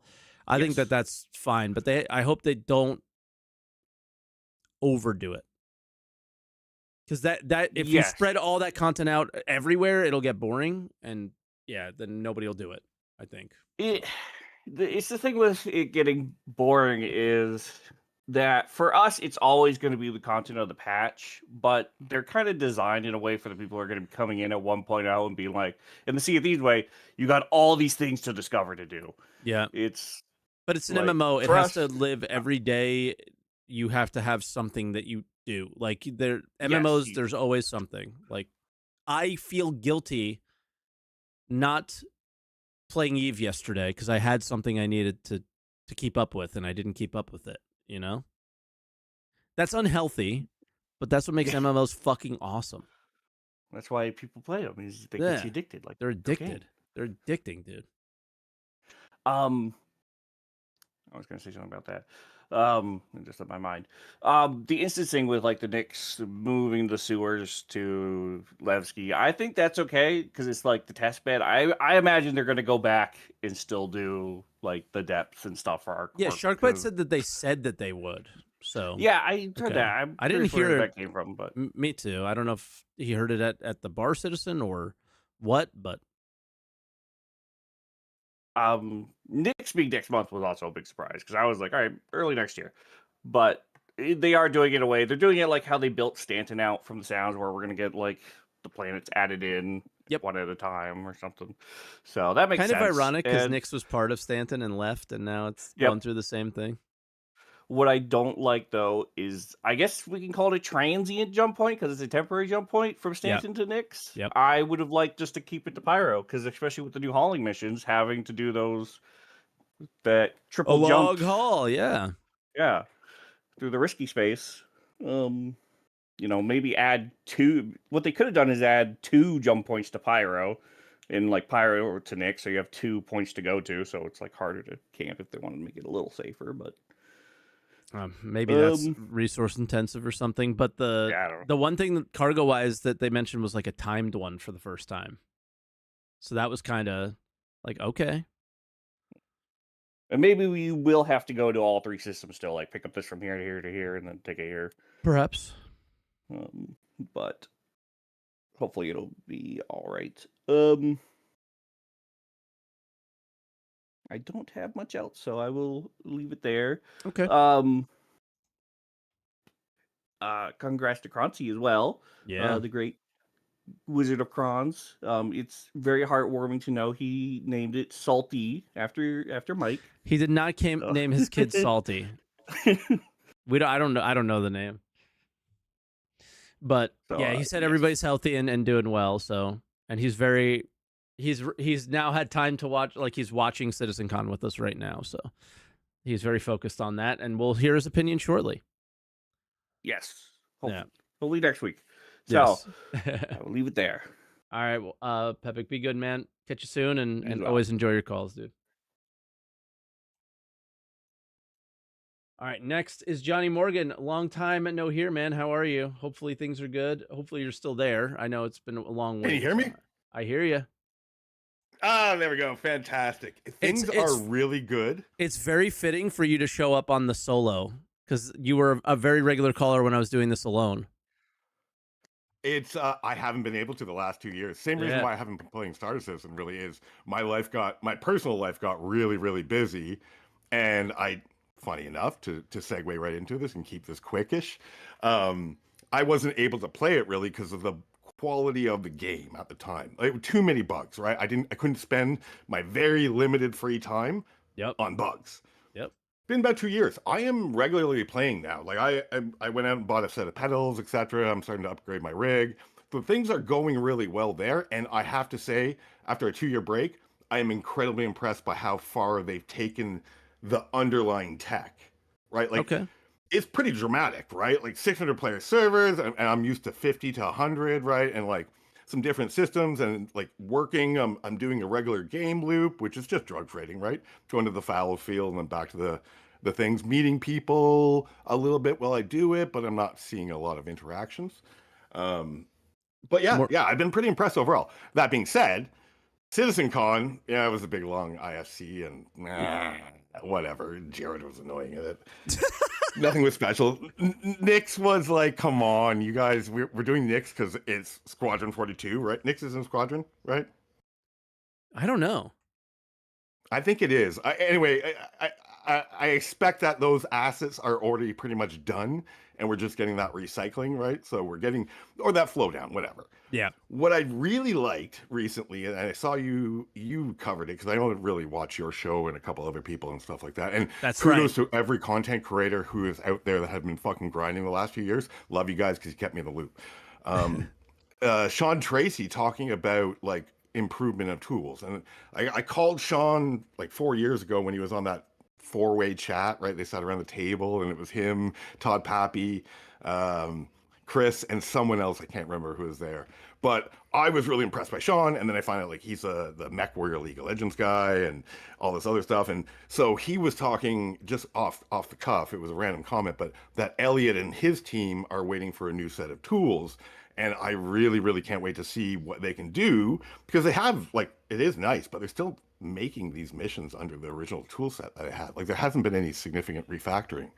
So it's the same thing. Like I've been enjoying Pyro. It's nice, large. So, I'm flying my Cuddy Black. I'm still just using the 3 ships I start with. I haven't invested any more money in it.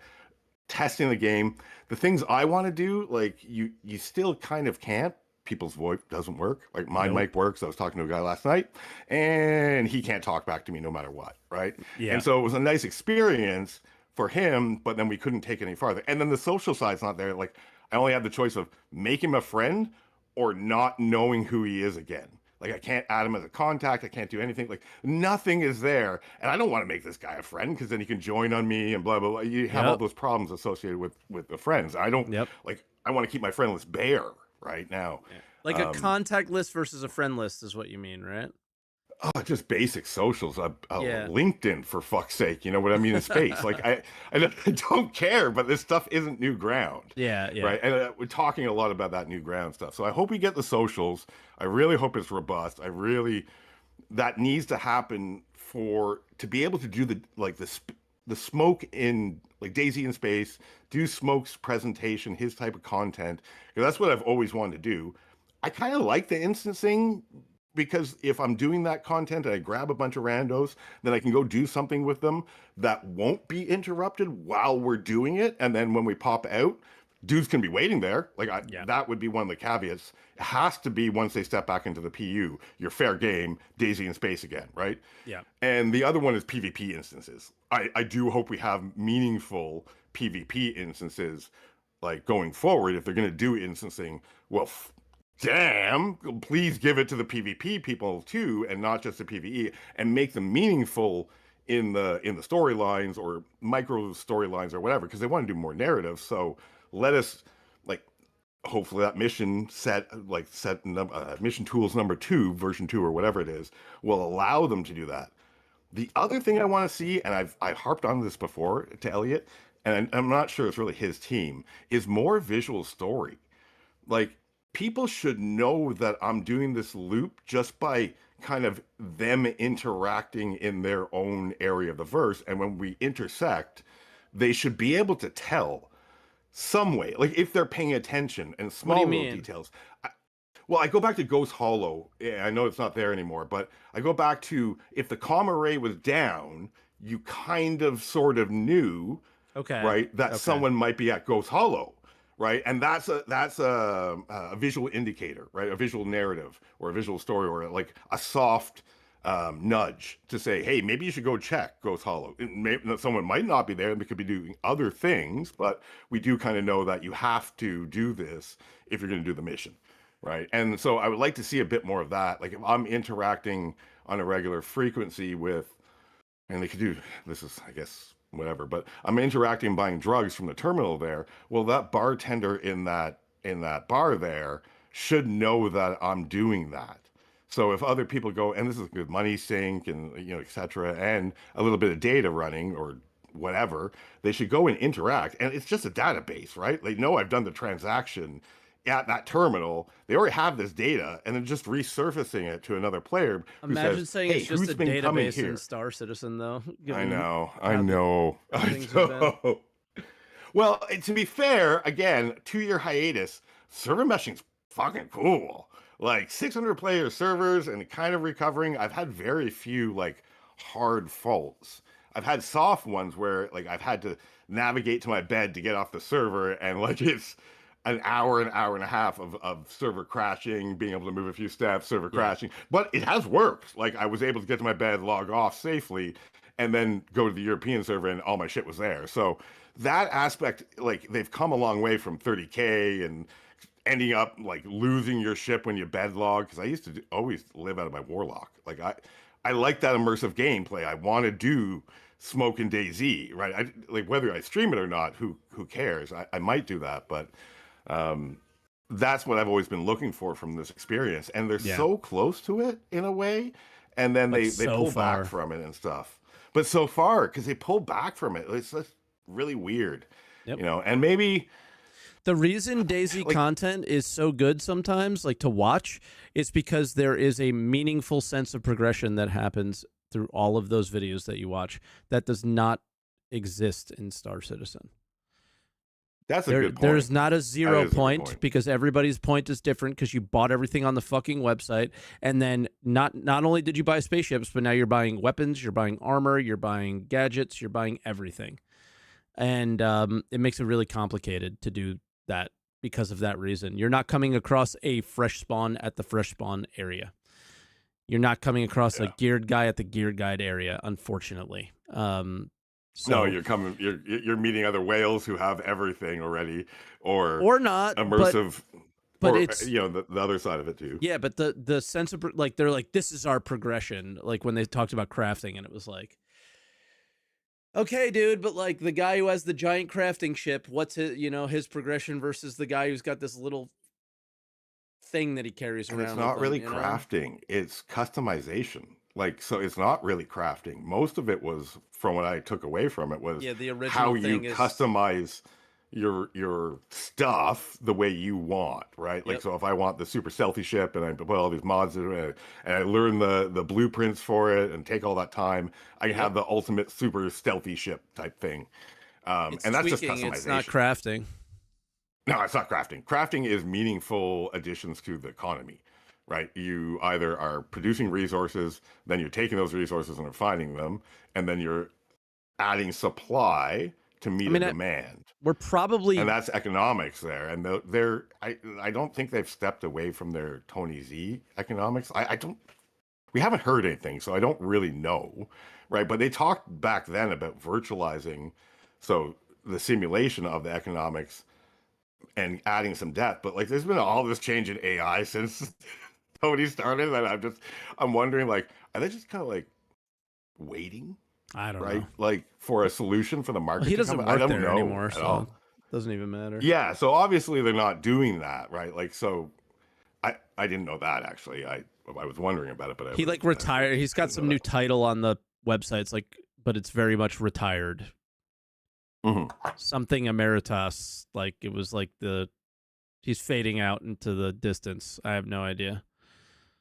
I think they should take a page from Eve when it comes to economy. Like, good luck with that. I've look been at what trying. Eve is at, but, I've been getting fights left and right on it, but right it's now sad. it's so static. There's nothing economy about this. It's a sandbox that has like a toy economy, I want to say.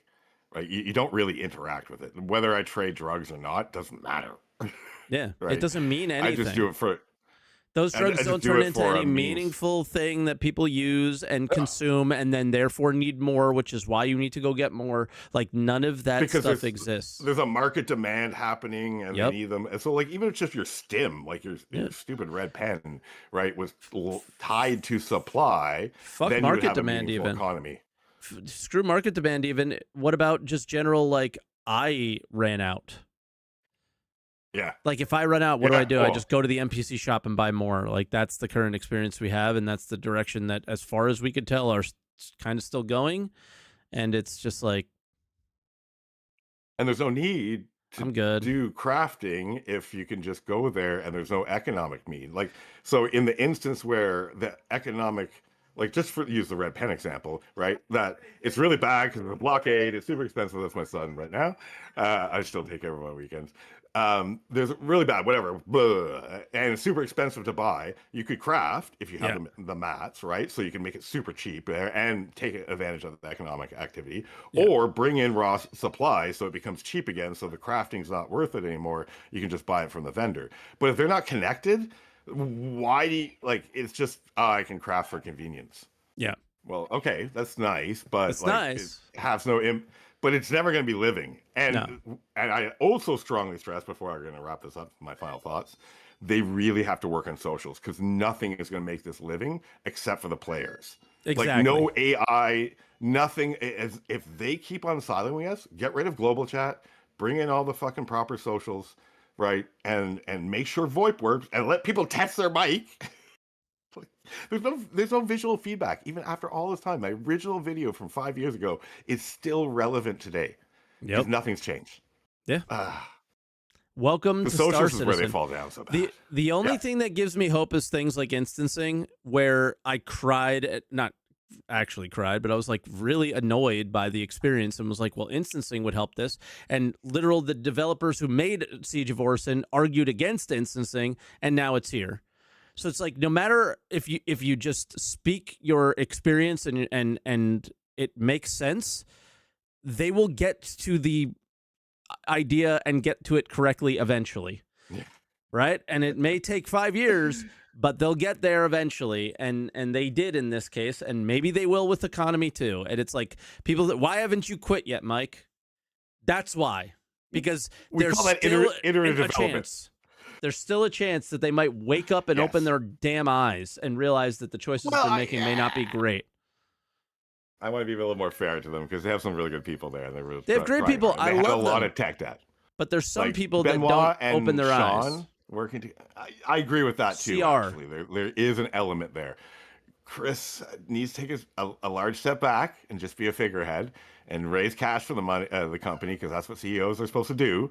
That's your entire job now, because you're the CEO of this company, is to go out there and shill your company, right? That's all he should do. He should not be involved in development any way, shape, or form. They already have their marching orders. They should he's hired really good people. Just let them do it, right? Like, just step back, let them do it. You don't need to lead everything, right? You don't need to chase after this like thing. You have the ultimate DayZ in space. Guess what? Just let them build some content. He is not making the game for us. They keep talking about Chris's vision. It's for Chris and Chris alone. And that probably will never change. And I'm trying my best to put it out there that, like, hey, we're over here. And sometimes it gets through and sometimes it doesn't. But Johnny, hey, let's wrap up because I got 2 more. I should have been off 8 minutes ago. Okay, well, I'm going to take off. I still believe in Elliot. I still believe in Sean. I still believe in a lot of the people there that are there. Don't believe in Elliot. So I love him, man. And I believe in all the content creators that are out there. Yes, I goddamn do. Elliot's awesome. So I love you all, and keep on producing content, man, for us. Thank you very much, man. Of course, Cheers. Johnny, be good, but good to talk to you. All right. Last 2 callers. I'm going to do my best, but I can only probably give you guys like 5 minutes because I really have to go. So, Wrath, can you hear me? Yeah. I was looking in the stream. Hello. Hello. This is my, sorry for my broken English. I'm not Never an say English that. native. It's great. Okay. So if I have to give a rating to the presentation, it will be around 7, 8 out of 10. Okay. For the same reasons you stated, I'd prefer 1,000 times more a Citizencon Direct rather than a live event. And for the content itself of the con, it will be 5, 6 maybe, but only for the Genesis, if it's 6. Yeah. I was kind of expecting that with the so it's doable the stuff they presented. So that should be a problem. Although I thought that they could have showed something about Squadron to make up for the lack of stuff. excitement. Yeah. Especially with Nix that's coming half baked. Yeah. But it's kind of like engineering too. What more can they show of Squadron? Yeah, exactly. Right? It's like all these things, like you've shown enough, you didn't get it done fast enough, and now you're left with nothing to try and go off of. So now we got to ship out Nix really quickly. And like, these are all like negative sounding things. It just is what it is. And it just really comes down to, if you get Squadron done and it's good, you did a great job. If you get engineering done and it's good, and then we'll be happy, right? You can't just keep making videos about stuff and expect us to like hold on and be excited about it, which some of us might be, but most people won't. So it just comes down to like getting the work done now on those things, and I'm kind of glad they didn't show it. I'm not forces sure. them to get the work done. I mean, especially consider that they should get released in next year. So yeah, I was expecting just a little trailer, not a date, but something. The only thing you get was the cruiser ship, Vandal ship, and the other, the heavy fighter, and that's it. I don't know. I don't know how to feel about this. I can. Ships aren't as exciting anymore because a new ship doesn't come and provide something new. Like every ship that we saw there just shoots guns. That's all. That's all those ships do. They shoot guns. They don't shoot guns, and they don't have a new interdiction type. They're not a special EMP. They're not. There's nothing special about them. I've been saying this for a long time. People get really pissed off when I say this, but you earn money for no reason, and then people go, "But for ships," and it's like, oh, another ship that shoot guns that just has a different cockpit view, like. Okay, like if that's really what you want, sure, I'm not going to judge you on it, but for me, from my perspective, it doesn't change the experience you're having. Oh no, don't get me wrong. I kind of I agree totally about that. They showed only 3 ships that are going to be released, especially so quick. And I was expecting more about the systems and gameplay mechanics. Yeah. Half of the show was about lore and quest that we kind of already had, just different fluff. Yeah, like a new CZ, a new Hathor, a new combat mission. The last mission was probably the most drastic difference from what we've seen before. Yeah, it's a ride with a plot armor capital killer. Yeah, that's what they made it look like, at least. Because I think that of all the things that we saw, that's probably the furthest away. I guess the only tech that they showed with this quest was instancing. It's the only thing I can guess my head around. Yeah. Oh my god, I can't unsee. Somebody in the chat said like there's Richard Tyler talking while you're talking, and his mouth was moving with your words apparently. So I was like, that has to be very distracting. So I just turned it off. Oh yeah, also about crafting. Yeah. I think I thought about during these the other colors that okay, that for now we have only the portable thing that we have to load manually in the 3000, but okay. Yeah. It would be interesting having crafting involved in quest with a sort of terminal that's static. Okay. Where we have to search around stuff or something like that, or bring materials buying from other station. I mean, the implications of the potential of crafting will be pretty interesting. Yeah, and that's it. The other thing I can't tell yet is, are we only seeing crafting in tech preview, or will they also release crafting to the live servers in that more limited kind of first person state for right now, or like low scale? I don't know. Like engineering. Engineering. Yeah, there's also that. Yeah, so we'll see. I don't know. But yeah, you did fine. Your English is great, by the way. So, my Italian is terrible. That's where you're from? I'm guessing. Yeah. Okay. Yeah. My Italian's not very good. All I could say is di dove sei. That's it. Okay. Where are you from? Yeah, that's all I remember from my Italian class in high school. No, that was good. That was good. Well, thanks for having me, and thanks to chat. And I also watched the stream yesterday with you. So. Oh, great! Thank you. Also, and I want to compliment you since you're critical about the game more than others, and that's something that I like. So that's why I follow you. Appreciate it. Appreciate it. I hope in a respectful way, but it's usually not, unfortunately. But it is what it is. I mean, depends on how the others take the critic, but yeah, as long as you're respectful about it, shouldn't be an issue. I try, and sometimes I get mad. What can I do? It's passion. You're Italian, you understand. Yeah, you're the most passionate people. Well, I guess that's it. Bye. All right, bye now. Bye. All right, our last caller, Azariel. Azariel, can you hear us? Or me? Used to saying us.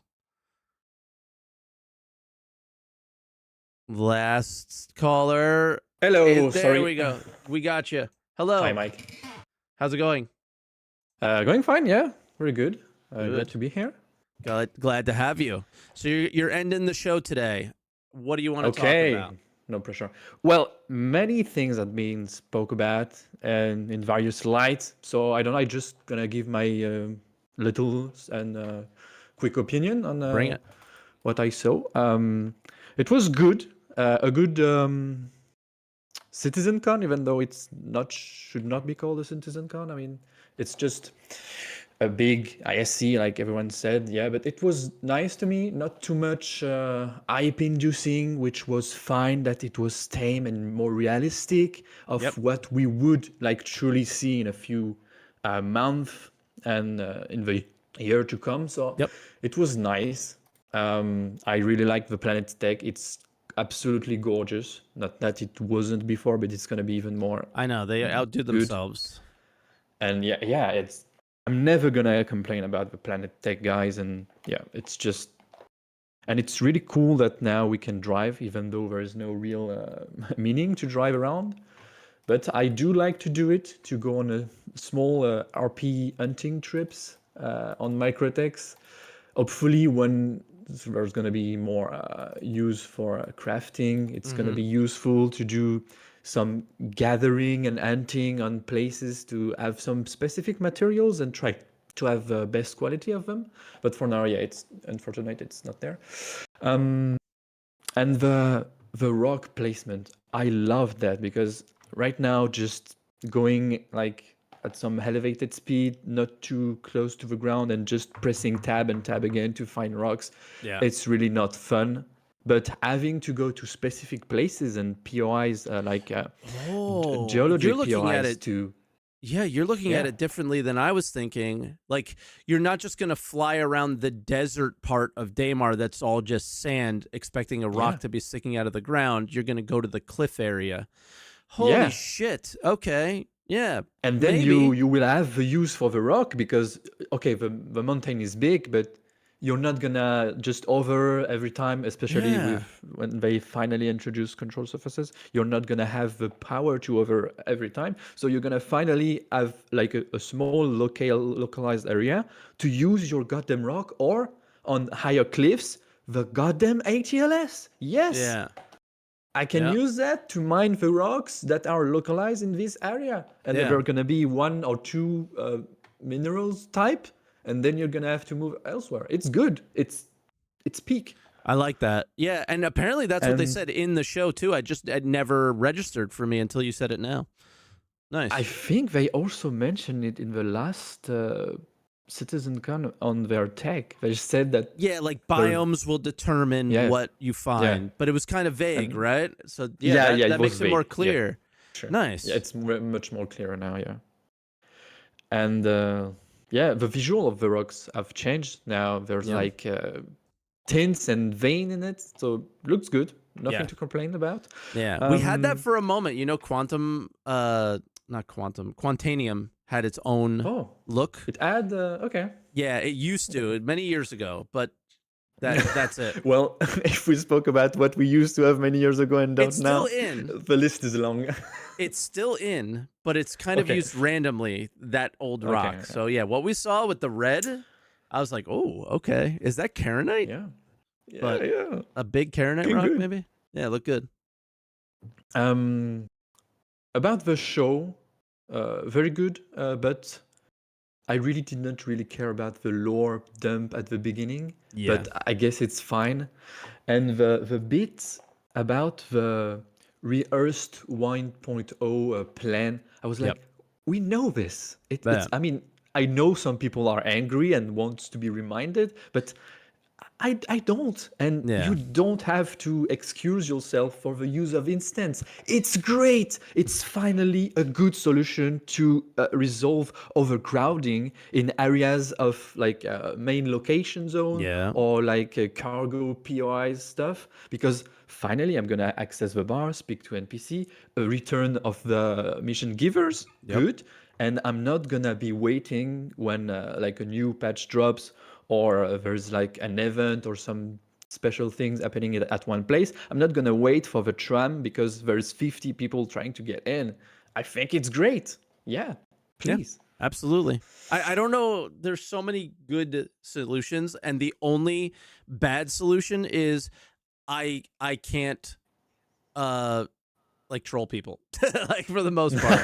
Like I saw one like expat Brad who streams as well. I saw her in the chat going, so I have to wait for my bounty to finish fighting a worm to be able to bounty them. And it was like, okay, like there's an edge case for sure that might be annoying, but outside of that, there's so many positives. In front of an elevator anymore. Yeah, exactly. So there's so many negatives that get fixed for the couple of negatives that stick around when it happens.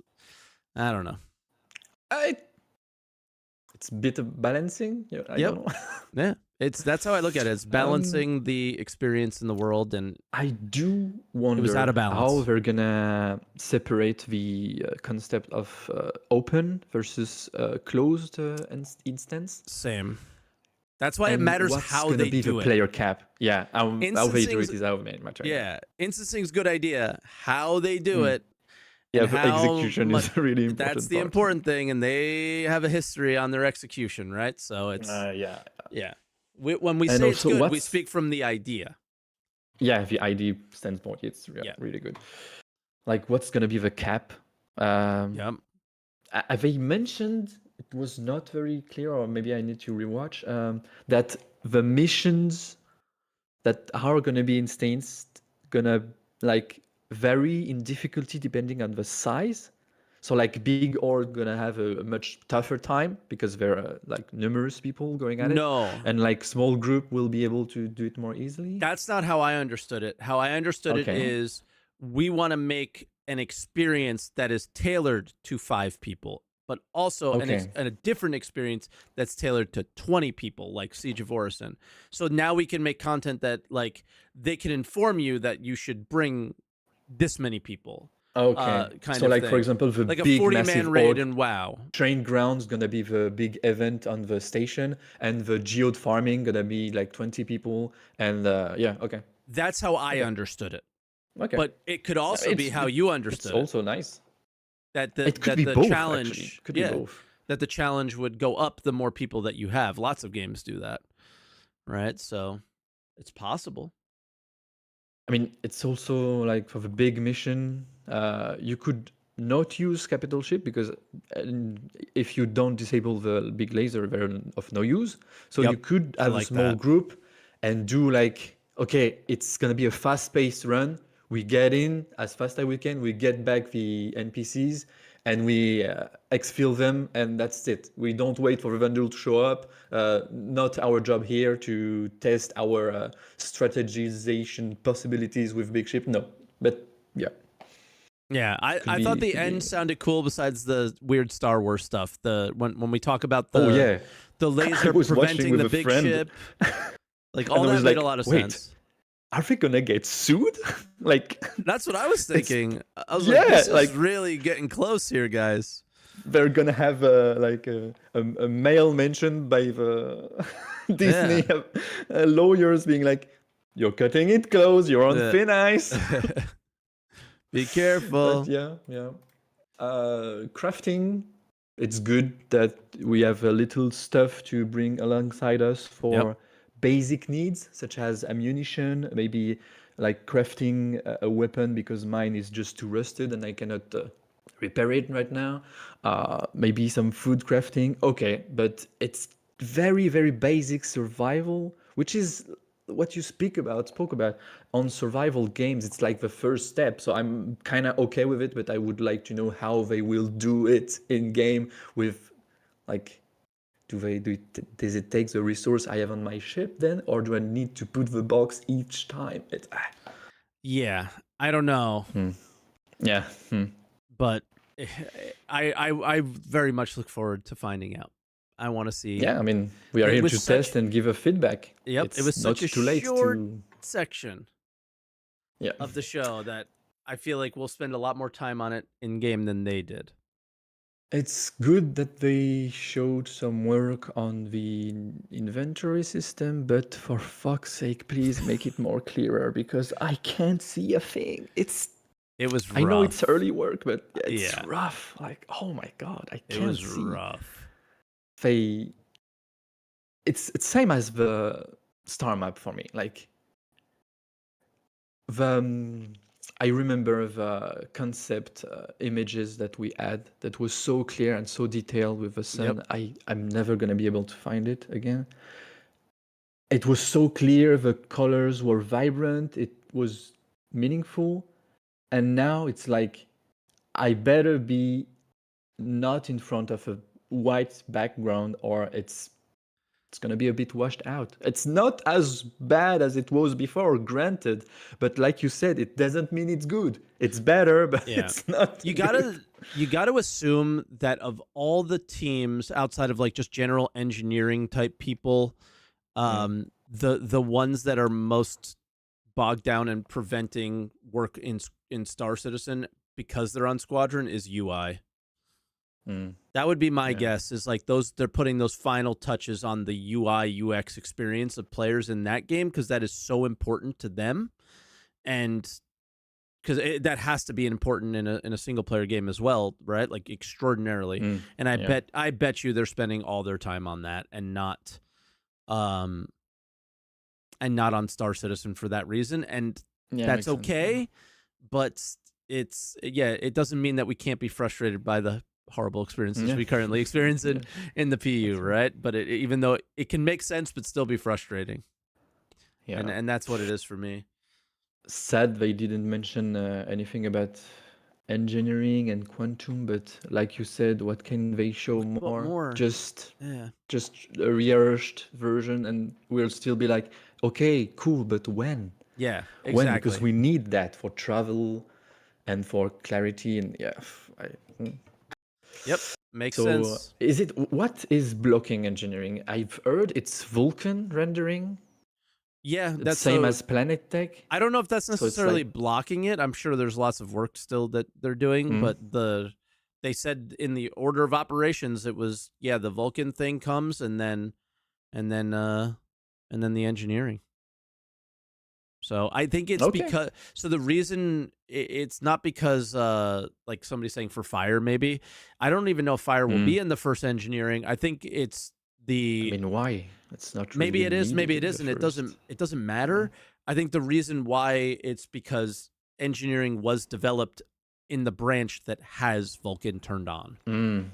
And in order to give that, they have to give everything. They need it to be turned on. Okay. Yeah, I think that's what it is. I think it just makes sense that way. So I'm guessing we'll have like a precursor of a Vulkan in the next system, so they can get it to a state where they can like release everything, like the more like in depth Planet Tech and visuals and Yeah. Let's see. Well, that's it for me. All right. It was cool. Appreciate your patience. Because No I did not problem. know what order anybody came into the calls, so I It's pretty fine, much it's fine. I pretty much pulled in all the regular names that I noticed first, and then everybody else in the order in which I saw them, because I It's didn't know fine. what to I do. know. I'm the anime profile guy. I asked for it. I always. So you were on the top of the list. Yeah, because So I it's waited. my Yeah. name.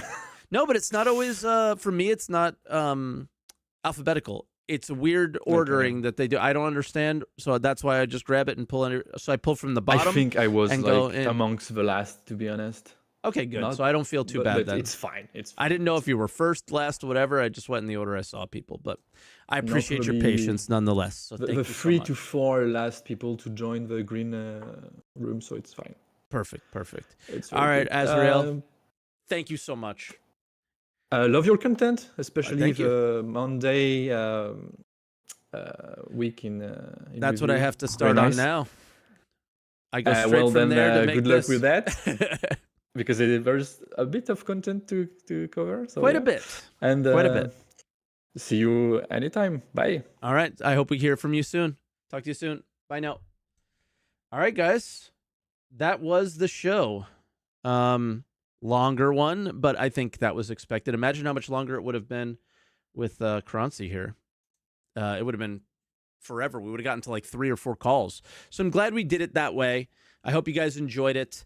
If you are new, hit the follow button. Check us out. If you're on Twitch, if you're watching on YouTube, subscribe to the Answer the Call channel. Make sure you let us check. Make sure you go and check Croncy out whenever he's live. Go to his Discord. Say congratulations. Congratulate him on Twitter. I think he made a tweet. That's what people were telling me. I barely ever go on it, so I didn't see it.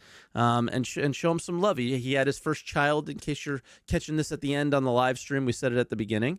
And that's why he's not here today. So we did miss him dearly, but we're very happy that everyone's healthy and happy and everything is going well. So thanks again for watching, guys. And I look forward to talking about this Citizencon for the next 6 months.